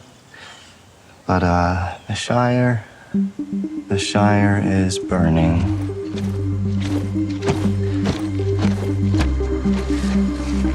So Mordor it is. It's the best. How lucky are we to get to see that? I think that I know for 1 and 3, I can't remember what my pick was for 2, but I think a Lord of the Rings reference has been my answer here for most. I know it's Weathertop for 3 and Mirkwood for 1. I can't remember what my number 2 was, season 2 was, but like these little Lord of the Rings moments are so fun. And this also became like a viral TikTok audio, right? The Shire is burning, so Mordor it is. But I love this moment. And I love Steve's like, what's Mordor? Incredible shit from Steve the Hair Harrington. Incredible. Fantastic pick. Just an incredible one. Incredible moment. I will go with, I love that pick. I'll have as a runner-up just everything we've already talked about with Erica's Lady Applejack, which is just iconic. My pick, I'm going to pick Susie. I'm going to go with Susie once again. Coming through in the fucking clutch. Susie is like, the way that Susie is used in Stranger Things seasons 3 and 4 is very reminiscent to me of, you know what a loogie is? It's a baseball term for like it's a lefty, 1 out only guy. So like, not really applicable anymore because you have to get 3 outs, but it's the idea of like, you have one job. It's a real, like you have one job. You do one thing. Why a loogie, cousin? It's an acronym. Oh, okay. For left-handed 1 out guy. Got it. Okay. So like Susie's kind of like the loogie, right? Like we're like, we need one thing. We need somebody who can give us this number that we need. We need someone who can who knows what an IP address is. Who knows what an IP address is. Yeah, I was thinking of that too when you were talking earlier about like how, you know, and Stranger Things has been very much like an internet era show overall, but how like really internet core, you know, the memes are and everything from this season, how big it was on TikTok. I always get such a kick out of that moment when Jonathan's like, what's the internet? And Susie's like, don't worry about it. It's just going to change the world because it's such an internet era show. So that's a very fun thing. But Susie, granted, there's this cover about the, you know, the American Nintendo. Yeah. The American. Did you say 16-bit? I think 16-bit, Susie. 16-bit. It's a 16-bit. Regardless of the cover story, Susie does it. She does it yet again. She does it, frankly, with ease. And I could not possibly love the moment more when Mike is like, can you print this? And with such derision, she says to him, no, my skills end at IP geolocation. I love this for Dustin. I love this for Dustin. So Susie and good. Dustin mean a lot to me. So Great stuff. Absolutely great stuff. I also think on the nerds front, Robin, Robin's a band kid, Yeah. but theater kid energy from Robin, certainly. But the band, I mean, that's what the band is. You know? And yeah, like you feel it in the Penhurst sequence when she's like, other kids, they wanted to be astronauts, baseball, basketball players, rock stars, but I wanted to be you. Like Robin bringing that theater kid, band kid energy there is really good. And she's the one. She's the one who convinces Director Hatch to briefly to let them go. Talk to Victor. So until she fucks things up later. Until she fucks things up. But the bra was really tight. And she did warn Nancy that the bra was too tight. Quite itchy. Speaking of Nancy and bras, ship wars. Oh, yeah. Well, okay. It's Nancy and Robin and Steve and Eddie and Jonathan all sort of like in the mix together, right? It's like it's Nancy and Robin and Steve, but Robin's like, I'm not involved. And also Steve is like denying that he's still in love with Nancy, and Nancy is denying that she's like looking at Steve. It's Jonathan and Nancy and their whole like, where are we going to college bullshit. It's Eddie's chemistry with Steve. It's Eddie's chemistry with Chrissy. It's Eddie's chemistry with Nancy, frankly. Yeah. Like it's just it's all the late teens be looking at each other. You know what I mean? I get such a kick out of that moment when Dustin's like, do you want to talk about it? And Steve's like, what is like the moment when you lost your mind when you saw Nancy Wheeler? That's just great shit. I think on the ship wars front, I'm still kind of fascinated by this choice with how to play with the Nancy Jonathan relationship in this stretch. And like, we'll talk about this more maybe next. I think we'll talk about this more next episode, but kind of like where the show wants us to be with like what we're rooting for. But the intercutting of the Argyle Jonathan scene and the Nancy Fred scene. Oh yeah, and then just it's very good. It's good. It was really great, and I just obviously love when Argyle's like, give that right hand of yours a vacation, and I think it's really hanky panky. I think it's really funny when characters who have really only been paired with each other, like the show is like, so they separate Jonathan and Nancy for almost the entire season, right? And like, like Jonathan gets a friend, Argyle, like that's how they solve that, and is like in the Steve role with Mike and Will and stuff like that, right? So like that's what they do with Jonathan. With Nancy, they're like, we forgot to give Nancy any friends after Barb died, and then she just like was with Jonathan, and that was her entire personality. So like Nancy gets a friend in Robin, which I really like for her this season. So yeah, all worth it for the payoff. Because Nancy, it's so tense with Nancy and Robin at first. Yeah. On one side. All worth it for the payoff of Robin later being like, telling Nancy that she, quote, flinched or winced or something every time Robin mentioned Jonathan. So funny. Robin is the best. Also, you have a Tom Cruise poster. You have a Tom Cruise poster. And then the ballerina music box. Yeah, it's pretty great. Fantastic stuff. There's a lot of comedy here. When Jonathan is like, I got into Lenora Community. I can't leave my mom and my brother. I don't want to like tell Nancy this because I don't want her to change her mind about Emerson and then resent me. And then he says like, and then before you know it, we're just like mom and dad. I thought that was an effective way to take us back to kind of one of their core origins, which was, during shooting practice, like talking about where both of their sets of parents wound up and how depressing it is when you're a young person to think about like one day being there, and how in this moment for Jonathan, he's like, I feel like we're like now like a step and a half away from that, which is very scary to him. It's interesting. We've had some recommendations from listeners to drop everything and fly to New York and see Stranger Things for Shadow, the stage play. As far as I know, we're not going to be able to do that before Thanksgiving, though it is canon. But something that is, is that when it concludes Thanksgiving? Well, that's sort of when season 5 starts. So I was just saying we can't do it before season 5. So get the production ending. But it's canon, and it is. the adults as teens, and so it's like Joyce and Hop in high school, but also I think Lonnie is like a character as well. And Karen and Ted are there, like it's all of them as teenagers in high school is sort of the character set. Incredible. Is Ted like already 50 when the rest of them are? It's funny. I'll send you an Instagram reel I saw that was like the cast, and there was like they were doing like superlatives, like most likely to, and it was like the cat. It was like Joyce, like Byers or not Byers yet. Joyce, Right. her maiden name, like most likely to, and Jim. And so I was like, Karen and Ted are in this, and Karen's like like a cheerleader, of course, and then Ted I think is like a jock, and it's like, yeah, that makes sense to me that Ted Wheeler was like a jock in high school and then became this. Like that makes a lot of sense to me. So It all tracks. It does. It all tracks. Did teenage Ted have any political signs on his front lawn? We'll find out maybe if we ever get to see the show. Let's hope. On the ship wars front, this isn't a war. This is just pure possibility. Let me just say, Eden and Argyle, I ship it. Okay. Eden, like the garden, is so funny to me. Eden in her Breakfast Club getup. Yeah. Argyle just disappearing to the van. Really great stuff. Sweet innocent Susie is like, did we spook a skunk?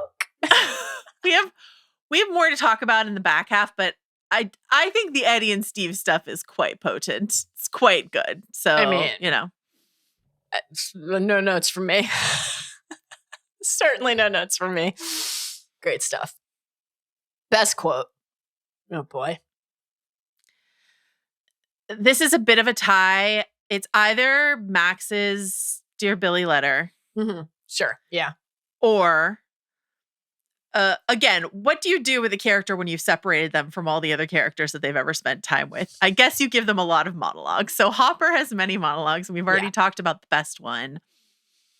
That ends with the minute I sent for Joyce, the minute I sent for her, I sentenced her to death, just like I did with Sarah. Everyone I love, I hurt. See, I was wrong this whole time. I wasn't cursed. I am the curse.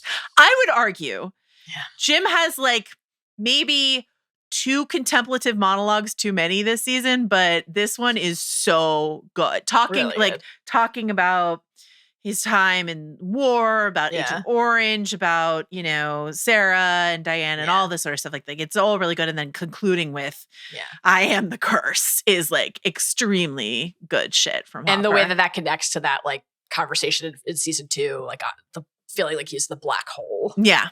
Yeah. Very good. Great pick. I had a hard time narrowing the field. I have a couple 100 different buckets of contenders here. So I have the first that I would like to discuss is the Argyle division. Oh, please. I've limited myself to 3 quotes for the Argyle division. We've already talked about them, but you're a good boy, okay? You've been a good boy, man, and I think it's way past due you give that right hand of yours a vacation. And then when Jonathan's like, ew, and Argyle says, it's natural. I just love. Purple palm tree delight working its magic, my man, makes your troubles float away like the seed pods of a dandelion floating on the wind.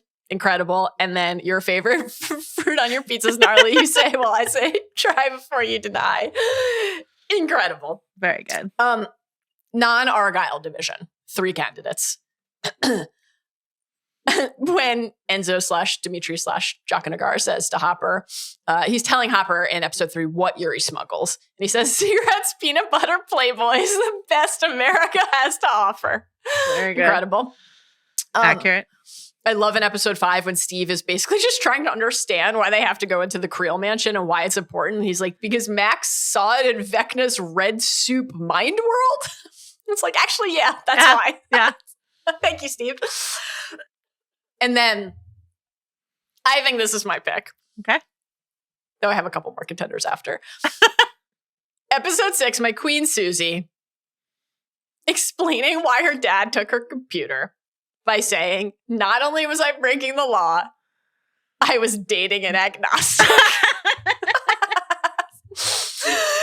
Absolutely incredible stuff Very from good. Susie with like the Brigham Young pennant on the wall. And it's great stuff. Okay, I would like to also just nominate from the lore / mythology division. What we hear in episode 4 when Victor is talking to Nancy and Robin in the present and we are witnessing the past. And he says, I suppose all evil must have a home. And though I had not a rational explanation for it, I could sense this demon always close. I became convinced it was hiding, nesting somewhere within the shadows of her home. I think I suppose all evil must have a home is like really, really great and evocative in terms of just like the lyricism of the language. But then in terms of what it is opening up on the upside down front, or how it connects to like the Great Veil of Shadows the scene in season 1 that I love so much, or like the idea of the Hellmouth, the thing I now know and understand. I thought that was really great. And then to wrap, I would like to nominate for the first time the worst quote, if you'll allow it. Please. And this is the only award that Jason will be winning today. That's not true. He got scariest moment. But Jason's awards are all bad things. Jason's saying, that's what they want you to think, but it's a lie designed to conceal the truth. It's like, Jason. Yeah, Jason, that's what a lie is. A lie Jason. designed to conceal the truth. It's hysterical to me. Oh, Jason. Oh, Jason, what a dummy. Most memorable visual. It devastates me that we're doing this over Zoom, so you won't be able to watch this. You'll only be able to listen. I don't even know if you'll be able to know what this is, but I do have a clip for this that if folks are watching this, which I recommend, you enjoy this visual. Carlos, will you play this clip?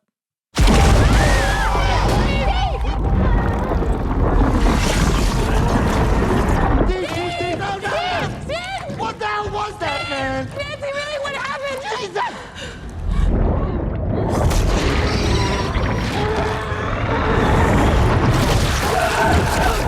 Okay, Carlos very helpfully included them yelling Steve, Steve, Steve. But the visual is it's the reason I moved the peanut butter category is I had this back to back with peanut butter, and I just want to point out it's not really about the fact that Joe Curie is shirtless in this moment, but it helps because him being pulled down by the tentacle into Lover's Lake and then into the upside down, and the red glow of the gate.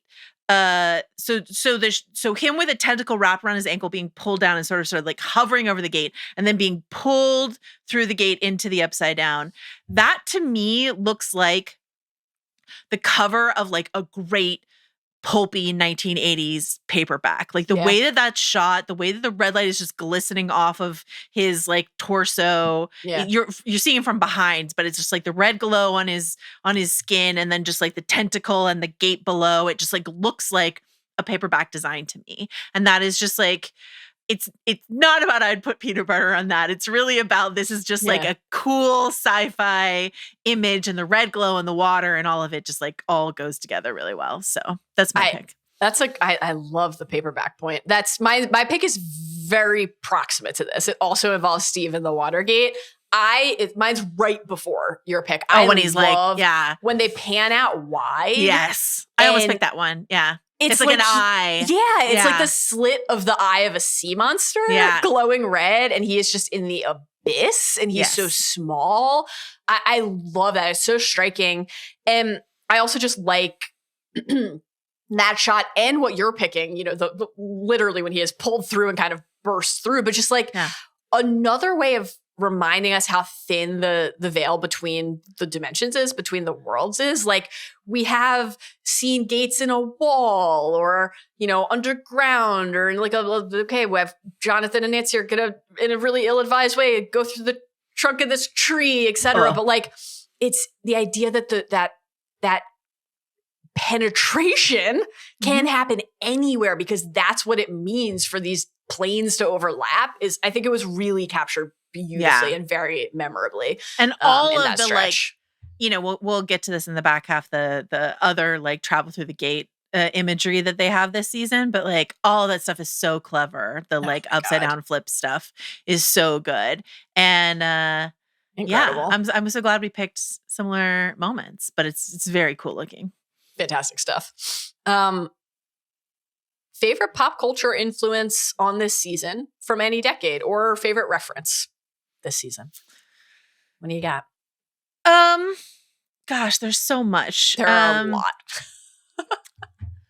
I will say, I guess I have to say as a Californian, the sort of like Argyle, Surfer Boy, 1980s, Hypercolor, California, OP. If you want to put it under the Fast Times bucket and say like the Spicoli-esque sort of character that is Argyle. And of course, we get Phoebe Cates reference a galore elsewhere in this season. But just sort of like that, like 1980s California surfer culture stuff, which is like so part of my growing up, is my favorite pop culture influence. I have some others, but that's my main one. What's your great pick? I think my pick was going to be the Mordor exchange, which I just love so much. And I guess on the Lord of the Rings front, we also, of course, have the Get Off the Road. Yeah, very, very fellowshippy. But since we've toasted the Mordor moment elsewhere, I will go with, I feel like there is a lot of Luke and Yoda on Dagobah energy when Owens at the end of episode 3 says to 11, you may feel you need to go to them now, but if you do, you will risk everything, risk everyone. Like that just feels very purposefully connected to that. And of course we get some other Star Wars elsewhere. We never tell me the odds. From Dustin. Great shit. Having just rewatched War Games. Oh, the War Games shout out is great. Not only the War Games shout out, but like the changing the grades at the beginning, which is why I should have gotten that Spanish class joke, but I didn't. But like that's the classic War Games Ferris Bueller stuff. Nightmare on Elm Street we've already mentioned, but like Dream Warriors specifically is like really prevalent here. I have one. Okay, so the Duffers have cited this is a question for you. They cited 2 movies, one of which is very core to me and one which is very core to you. And I actually am not sure I see the connection to either. So maybe you can help me. Exciting. The one for me is You've Got Mail, and the one for you is Ordinary People. So what do you think is the Ordinary People like comp here? I would say my guess, I've not, I'd have to go look at what they said exactly. My guess would be. They just like posted them as like influences. Okay. And I was like, what? My guess then would be that it's about Max and Billy and Dear Billy and the like you let go. The wrong one, Dad. You held on. Like he let go, that Very regret good. that Conrad is carrying about what he did or didn't do. That would be my guess. Of course, that's great. You've Got Mail. Is it Joyce and Hop being separated for most of the season? Like, I don't know. Interesting. I'm trying to remember. Is it Vecna and 11 and he's like pretending to be someone else? He's like catfishing her? Like, I don't. You've Got Mail. Yeah. Stranger Things season 4.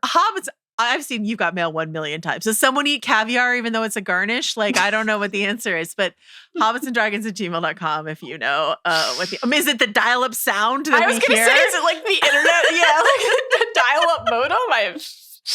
Oh man, good shit. Great one. Amityville Horror for the Krill Mansion stuff. Scary. Hellraiser for Vecna's design. Silence of the Lambs for our visit to the asylum. You're just like, where's Biggs?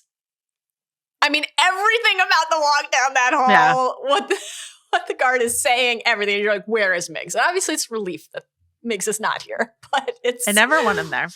Yeah, it's very, very Silence of the Lambsy. The Great Escape in reference to the Cooler King himself. Yeah. Carrie, Uncle you've already Wayne mentioned. Uncle Wayne mentions Michael Myers. Mm-hmm. Oh, I like when Robin, it's like pretty novel for the 50s. Exorcist wasn't even out yet. Yeah. Robin rules. That's a great one. Yeah. Oh, X-Men with the Hellfire Club, of course. Mm-hmm. Absolutely. Absolutely. Thrones, we already mentioned for the Sprawl, but also Barry Gower, Thrones prosthetic king. Yes. Who designed the Night King, et cetera, did the Vecna prosthetics. Mm-hmm. So yeah. Freddy Krueger. We get another Madonna. You're bigger than Madonna than them. Another Madonna mention. I like that Argyle, who wasn't in season 3, got to get in on the never-ending story of it all this time. Yes. He's like the nothing man. That's some proper existential shit right there. It's great. E.T., they mentioned E.T. for like sort of that California suburban sprawl aesthetic that we get where the buyers is living. So yeah. Love it. Yeah. Okay, next. It is now time to discuss the most potent use of 80s nostalgia presented by Target. Oh. As we prepare for one last adventure. Joanna, what do you have today for the most potent use of 80s nostalgia in these episodes from season 4? I got it. Even though it makes an appearance here, I think I have to say the light bright for later. So it's teased though. It's teased here. Yeah. So it's the Encyclopedia Britannicas. It is Joyce's entire career as an Encyclopedia Britannica salesperson. The Encyclopedia Britannica, which we owned a set, Encyclopedia Britannica set. I loved our Encyclopedia Britannicas. But also those commercials were such a an important part of me growing up. So yeah, that's where they're based. The Britannicas. Joan and Brian Britannica is one of my favorite Joyce Byers moments. It's like the specificity. We haven't really been talking about Joyce, but that's like a really good moment for her. Oh my God. The specificity of the cover story for why she's leaving to go to Alaska. Joan and Brian Britannica. It's really good. Incredible pick. I love that one. I will toss out there Nintendo Mania.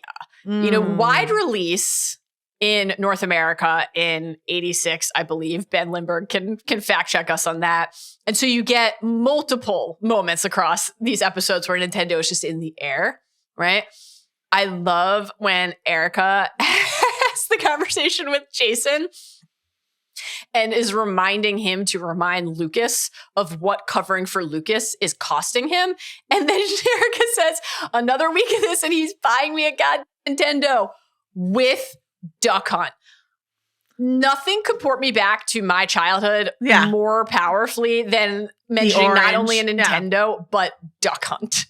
Right, because you could get it with the little orange gun that you played Duck Hunt with or without, And it's my cousins had Duck Hunt before I did. And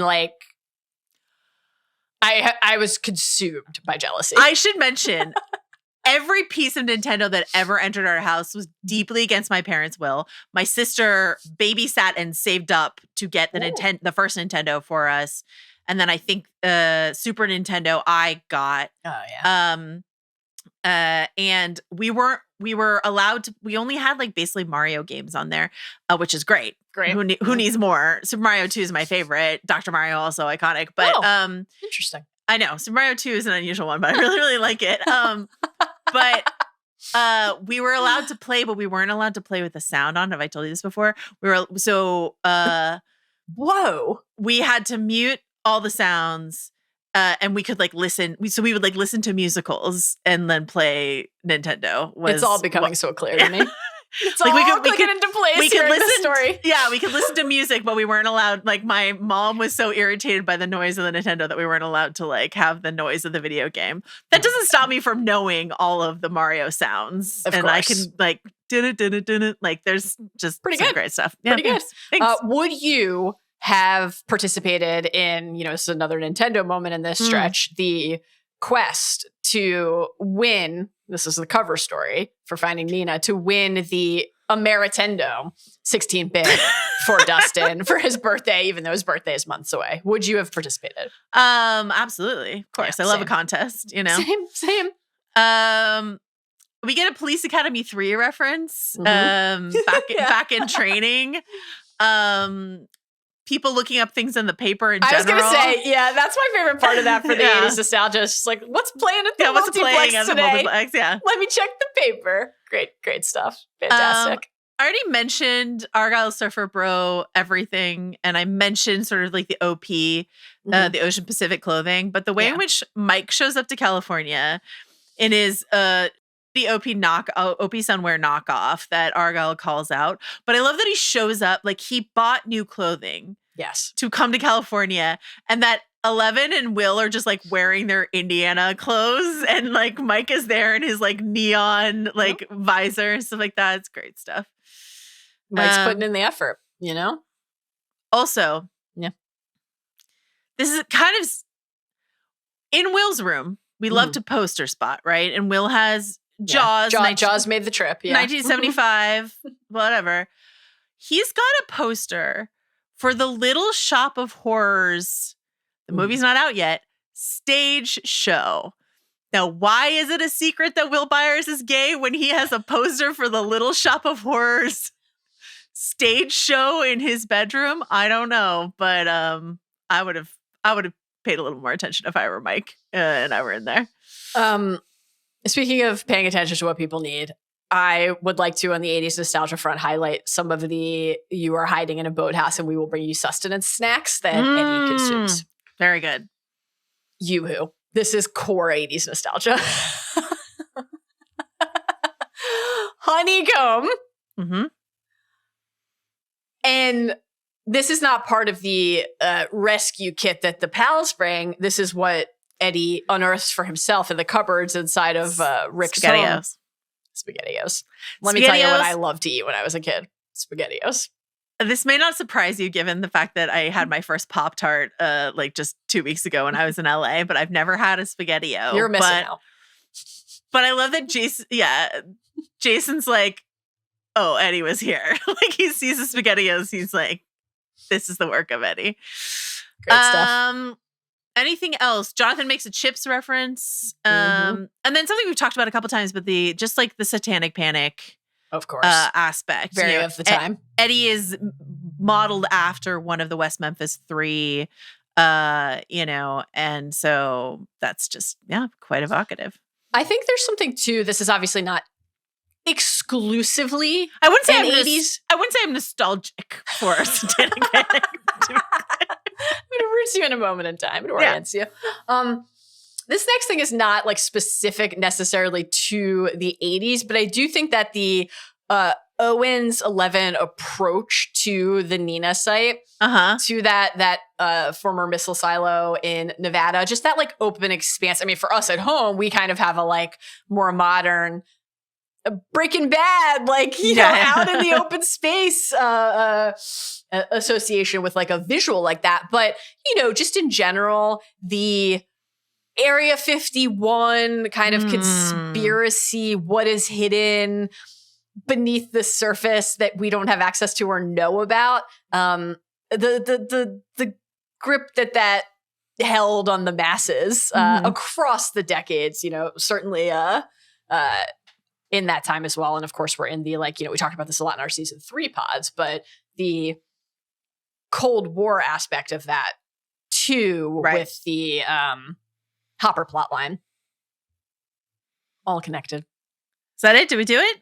Watergate, in the 70s, but I think the volume of Watergate references feels very 80s to me.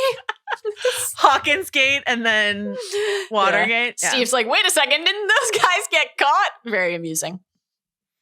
Do we do it? We did it. One more thing I want to add.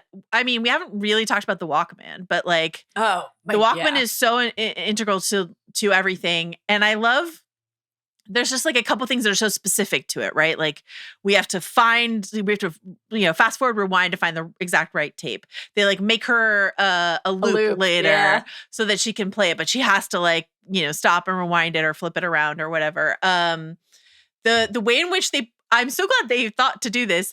They put the headphones on her head when she's in her trance at the gravesite, but they also clip the Walkman to her belt. So then later when she levitates, it doesn't disconnect. She keeps the Walkman with her as she levitates into the air. So I think the Walkman is the pick. Yeah, it's the pick. 80s nostalgia, a Walkman.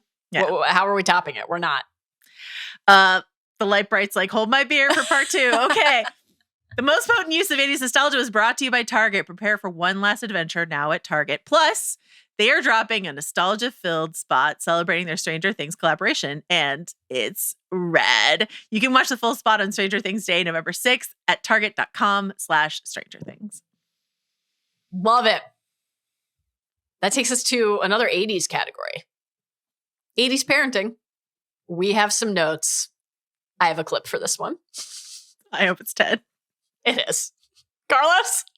I think at this point, anything's possible. Our children are not murderers, Ted. Don't put words in my mouth. It's maybe the best moment in the history of the show. They all the parents gather at the Wheelers' house after the town hall.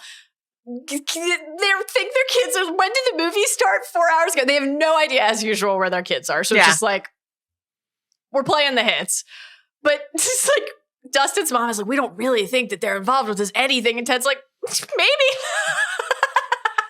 It's incredible. I have a feeling we're going to come back to that very similar dynamic in part 2. I have another Ted Wheeler moment. It comes from earlier in the season when Karen says, Michael, I know your D&D club is tonight. And Mike says Hellfire. And Ted says, why don't you call it the High School Dropout Club? Unbelievable. Followed shortly by him saying to Karen, remind me, when do they become reasonable human beings again? And then also, as we've mentioned, Joyce just fucking off to Siberia for when she has not only her own children, but like a damaged, bullied, child who still doesn't speak English very well and is making sad dioramas for school. There's the like one beat of cover when Joyce is like, should I have told them? Murray's like, you don't want to get, you don't want to get there. What's the worst that's going to happen? They'll like sexually experiment a little while you're gone. It's like, let's continue on. The entire home gets shot up. Oh, man. We haven't mentioned, unless you have it planned for later, there is that like really cool oneer of like when the house gets shot up and the oneer of like the agent and the kids. Oh, actually, that almost made my funniest moment, but it didn't. When they've got the like dying agent that they've dragged into the back of the car and Argyle's like flipping out or whatever, and they all go, drive! And then Argyle's still talking and they just go, drive! Like, I just love when like a group of people say, drive! It's always me. Agent Man. Agent Man. Good shit. Is he perhaps your pick for the next category, the fit or hair lord of season 4? No. Is Argyle? It's Argyle. With Eddie right on his heels. Yeah. And the bronze medal goes to Robin and Nancy Drag. Those are my 3 as well. How can anything else even be in the mix here? 1, 2, 3. Yeah. As you noted, the Argyle, the escape fit specifically. The visor, the sunglasses. The pants. All the neon. Oh, it's incredible. Remarkable stuff, truly. We have another fashion category yet again. It's the shortest shorts lord. Anything else you'd like to say about Mike Wheeler's Rinkomania garb? I just want to shout out Mallory Rubin for reminding me. I was like, should we cut that for this season? Because aren't they all wearing pants? And she's like, Joanna, the reason you invented this category was so that we could talk about Mike Wheeler Rinkomania and his little stork legs on the roller rink. And she's right. It's why the category exists. And then I tried to kill it before the payoff. But here we are. Mike at Rinkomania is definitely the pick here, unless you have another option. No, of course that's the pick. I like when he's like, I'm so bad at this. I'm like Bambi on ice. With his little Bambi legs. Great stuff. Truly, truly remarkable. Best needle drop. I mean, I assume this is running up that hill. But can I just run through some other highlights? There are some other great ones. Yeah. There are like dozens. We've already mentioned what you have. I Was a Teenage Werewolf, the Cramps, Eddie's entrance, Dungeons and Dragons. And then also in episode 1, Detroit Rock City, the Kiss song that plays during Lucas's game and the Hellfire Club game. Episode 2, super weird placement of it, but it's one of my favorite songs, so it has to be mentioned. Psycho Killer by the Talking Heads plays at the end of Jason's speech. And like, so I guess Jason is the psycho, like he's claiming other people as Psycho Killer, but Jason is the psycho. I don't know. Lucas looks perturbed, but it's a banger, so I have to mention it. All of the uses of Pass the Duchy from the left-hand side for Argyle simply incredible. It's extremely good. Dream a Little Dream of Me, obviously, very iconic and important. Yeah. And then this is one more really weird one that really stuck out to me because I really love this song. When Yuri is taking off in the plane, Ricky Nelson's Travelin' Man starts playing and then bleeds into the fisherman outside of Reefer Rick's. And it's like on their radio. And I was just like, this is such a weird, why is this here? But I love that song. So, That's a great one. That's another, like, could we have cut this scene? Like, the fisherman outside of Reefer Rick's. Because later, Jason, like, one of Jason's goons is like, someone spotted activity at Reefer Rick's. I don't think we need to see the fisherman talking about seeing something happening at Reefer Rick's. That could have shaved easily 2 minutes off of this episode, but It's a great needle then drop. you wouldn't be talking about it here in 2025 in the best needle drop. So, Traveling, man. There you go. What else do you have? where would we be? I think those are most of my runners up as well. Good use of California Dreamin', you know, Yes, when sure. Elle is writing her letter of lies to Mike. But A yeah, lie no. that conceals the truth. A lie that conceals the truth. Jason, my God. But yeah, crowded field of also rans here, but I think it just has to be Kate Bush. Like you said, this just became, it's so central and integral to the plot of the season of television because it is the Patronus, and we get the tie to the Pennhurst lessons about the role of music and Victor's Ella Fitzgerald moment. But like, the fact that this became such a renewed sensation in real life is like, just in an age where we have to like take Netflix's word for like how popular their shows are because we don't have like a clear rating system to follow anymore. What an undeniable marker of the popularity of something. It's like this show is so popular that it sent a 40-year-old-ish song like climbing up the charts. So yeah, there you go. If this had Netflix subtitles, wait, it does. The most Netflixy subtitle. We're back at the moment that started it all. This is when we started doing this, which was talking about flesh distending wetly for Vecna's pointy claw. That's when this became a House of Our bit that lives to this day. Correct. Is that your pick because it is so central to House of Our canon, or should we almost say that's known? Right. What else are we picking? Mine is the sequence you and I have already texted about. Is that also yours? Yeah, of course. This is Vecna's intro. Yeah. It's wet squelching, followed by creature gurgles. Yep. Followed by desperate muffled screaming. Yep. Followed by flies buzzing. Upsetting. My run concludes with scuttling. Did you continue from there? Okay, thank you. Chrissy panting.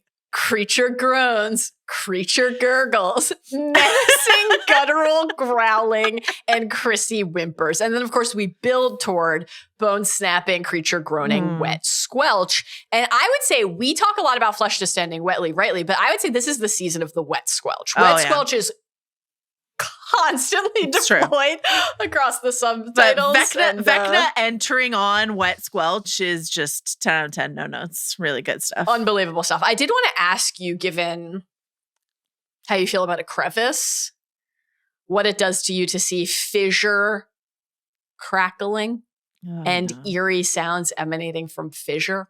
Oh, no. And the subtitles elsewhere in the season, those are from episodes 3 and 6. Respectively, fissure gurgling is also in episode 6. I think Steve of you in those moments. Is that Steve at the Watergate? Yeah, Steve diving down to Watergate. Yeah. I wrote in my note, Joe's absolute nightmare. The fissure gurgling. No. Oh man. Also wanted to note that it is, I think, an underrated but really disgusting choice when Max in the Mind Palace steps on all this, like the spider nests, and it says wet popping. It's horrifying, but great. So tough. Disgusting. And I do think we should note that when Vecna in episode 5 claims Patrick, we hear it, and it's subtitled moans. Vecna, you freak. Oh man. Patrick's body crumpling over the water is like, extremely horrifying and good television. Truly, truly, truly. Season MVP time. We're doing 3 this time. The kids, the mids, and the adults. We can no longer in good faith. I mean, Eddie has an entire speech about he's basically like, I've been in high school for like a decade and a half. Mm-hmm. Right. Can't really call him a kid, even though he's in high school. Do you think they put that in there after they cast whole adult man Joe Quinn in that role? Maybe. So, take it any way you'd like, but basically like this new middle cluster is basically for Eddie, Steve, Nancy, Jonathan, Argyle, Robin, etc. Run me through your 3 selections here. What do you got? And this is all going to be obvious until my last one, I think. So in Kid, it's a tie between Lucas and Max for me. Yeah. Caleb and Sadie. Agreed. In Mid, it's Eddie Munson. I am with you once again. I think we might have the same adult. Okay, I'm giving it to Brett Gelman as Murray Bauman. Dude, this is great stuff for Murray. I would like to say, I'm just gonna. But Jeremiah's 16, almost. His birthday's next month, and Jeremiah's a ferocious fighter, lightning fast, very skilled, and I beat him that one time. And certainly Yuri is not trained or skilled like Jeremiah. So incredible. Yes, you're right. I can defeat Yuri. Okay, I would argue that the entire Siberia, Joyce and Murray go to Alaska and then Siberia, Hoppa's in prison, et cetera, is some of the weakest stuff of the season. Buoyed almost entirely by Brett Gelman as Murray Bauman. He is carrying this. And we've seen him with Joyce before, but Murray and Joyce together in this concentrated stretch is extremely good. Really, really It's good. great. And he's just carrying the adult stuff. I was going to say, in the season 5 trailer, there's a shot of Murray and Robin, and I'm like, what's that like? I'm excited to know what Can't wait. it's Murray plus Robin like. So, yeah. I'm with you. We have all of the same picks for MVPs. Is Yuri's I laugh at my own jokes thing for everybody? Maybe not, but Murray does. First of all, I think there's just it's one thing for people to seek him out in prior seasons, but he gets on that plane and goes to help Joyce, and you're like, Murray's a ride or die. Yeah. There's kind of that, which is important. Yeah. But the Jeremiah sequence you already quoted is unbelievably amusing. The nipple bath thing is hysterical. The risotto scene we already talked about is great. I also really like when they're in the motel and Joyce is for a second trying to call home, and he's like, Joyce, there are certain things one can be late to in life. A dentist appointment, a 1-year-old's birthday party, because who cares? That little idiot's not going to remember it, but for what is essentially a ransom exchange for that, I think you very much need to be on time. And he's right. He is right. He's right. You got to be on time to get drugged by Yuri. Oh, man. I know. I would not have accepted the coffee from Yuri. I don't think. And certainly Yuri is not trained or skilled like Jeremiah. It's really so good. So good.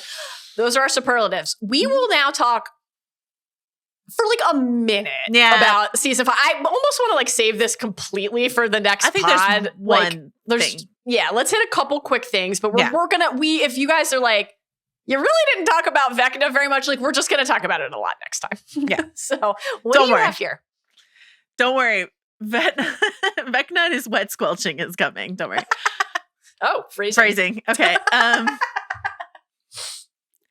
think it's starting with 11 saying Joyce's time is funny like that. Emotions can make it speed up or slow down. We're all time travelers if you think about it. This is also my pick. Because how can it not be? Given Mallory's most fondest wish that season 5 is a time travel season is very important.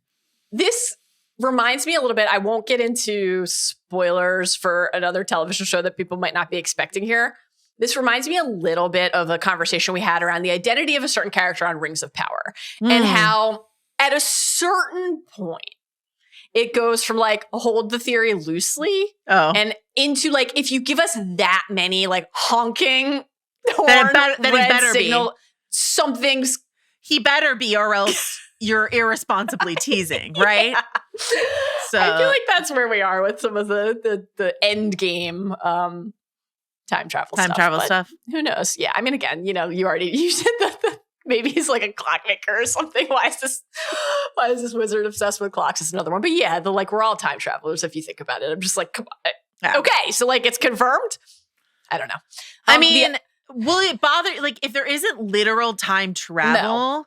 But we're flat jumping through time. Is that enough for you? Or I will say also that this connects to, we're in the season 5 stretch, so we could just speak more freely at this point. This connects to what we'll talk about more in the next episode, which is just what is coming in the back of season 4 about the Upside Down being frozen in time. They've just already started to do it. So that has to be majorly significant. Does that count as does it count as time travel to wander through the Upside Down, which is frozen from a couple years ago, or 11 sort of flashing into her own quantum leap style into her own body in a different period of time. Is that a kind of time travel? I think so. Yeah. I think time and time periods and timelines has to have a bearing on season 5. Yeah. Just has to. The other thing, I'll quickly mention 2 other things here, and we'll save most of the large Vecta stuff for the next pod. I've mentioned this before, but like, I don't know if this is absolutely nothing. I just find that moment when Sullivan's who is Peter? Yeah. Owens' kid. Yeah, like Peter, especially because Vecna 1 Henry is using Peter as a cover name when I don't think he is. I think that was an out of show thing. I don't think Peter is ever mentioned in the show, but they called the character Peter. Yeah, they called the character Peter to sort of like, hide the ball. Hide that he's Henry. Yeah. But it has launched a million. Yeah. Did Owens ever like foster Henry at some point before he like went into the lab? And then do they have something of his then? It's such a weird moment. That's Peter's stuff. Like it's drawing so attention weird. to that feels so deliberate. So I feel like that has to come back into play, but who knows? Maybe not. And then I think the only thing I'll hit on the like upside down canon front here before we talk about some stuff more next pod is just what Dustin says about, as far as we know, 11 didn't create the upside down. She opened the gate to it. The upside down has probably been around for thousands of years, millions. I wouldn't be surprised if it predated the dinosaurs. So just all the questions we still have. We'll obviously learn more in the next few episodes. Yeah. But a lot of questions still about the connection between the upside down and Hawkins and whether, like, what the kind of chicken egg is of some of the powering up aspects of what is happening here. So, yeah, more to come on that front. Anything else that we didn't hit today that you wanted to mention? I really think we did it. We did it. We did do it. Great. Time for thank yous then. Thank you to Carlos Chiriboga for producing this pod. Thank you to John Richter and Arjuna Ramgopowell for their production assistance. And thank you to Jomi Adeniran for his work on the social for this episode. We will see you in a couple days for our best musical moments of the century so far pod. Cannot wait for that. And then we will see you next Tuesday for our Stranger Things Season 4 Part 2 pod, revisiting episodes 7, 8, and 9.